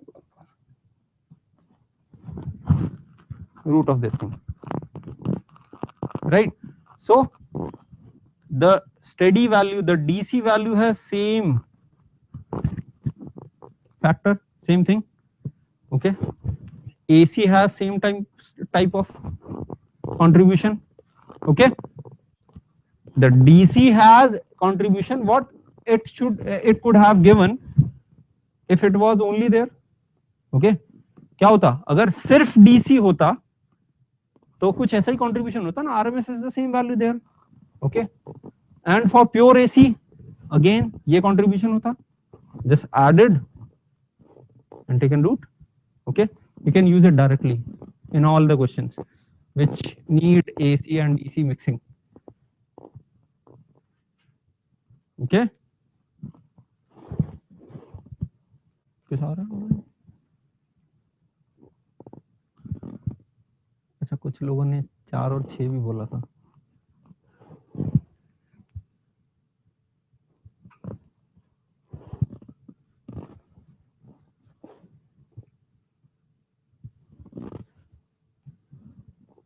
Okay, online people, anyone with a doubt? I think that some of you might be having doubt here in this step where I have directly taken this sine square omega t, iska average. I have directly taken the average as t/2. I think some of you might have a doubt on this. Okay, but you need to try this on your own. Okay, it's not that difficult. Just a flip of some values. We have already done this. Okay.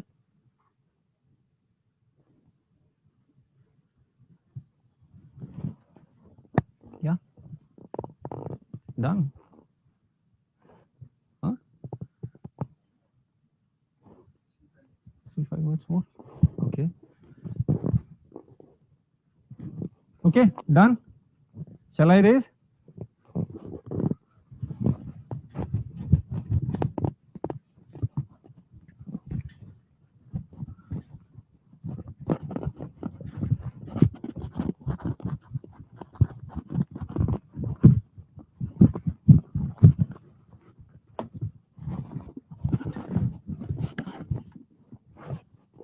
The last thing before I end the class, what happens if AC is of this form?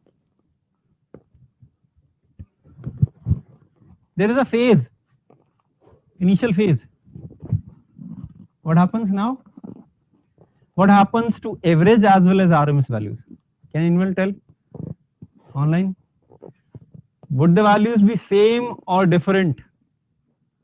Same होगी या different होगी? बोलो.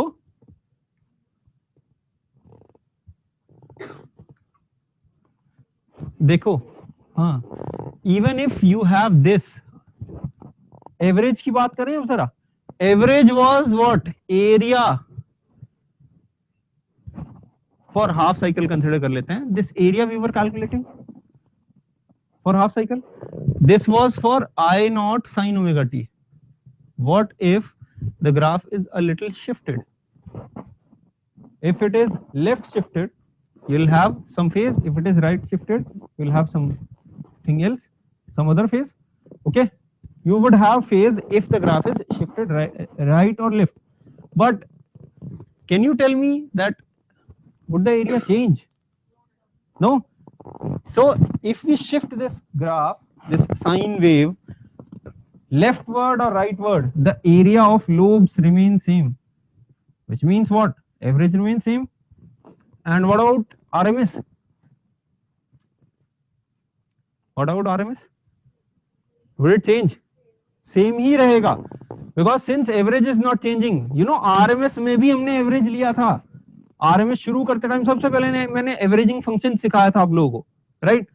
So we were taking average in when we in calculating mean squared value. Okay, we were calculating mean squared value by taking average. So the average is still the same.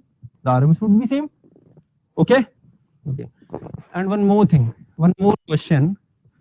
So you have got this point, right? So even if there is some phase involved, the RMS value remains same, the average value remains same. If you want, you can write that down, because we would be needing this thing up. Okay, RMS as well as average value remains same irrespective of phase associated with AC.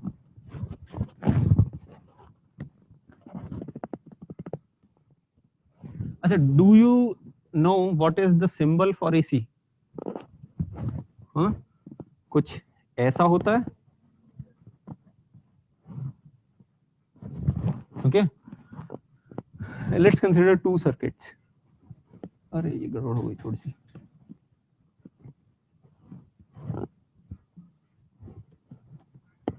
R and R. Okay, you know how conduction happens in this case. Electrons move from this like this, flow unidirectional होता है, and they reach positive. Okay, electrons start from negative plate, travel through the circuit and reach the positive plate. In sine wave, since the current is changing direction, the electron flow is changing direction as well. So sometimes the electron would be moving like this, sometimes the electron would be moving like this. So what do you think? What would happen if this is terminal A, this is terminal B? Let's say a positive cycle comes. इसको ले लेते हैं. Let's say a positive cycle comes in which this becomes positive, this becomes negative. So the electrons would flow all the way from this to this. And in negative cycle, the electrons will flow all the way from this to this.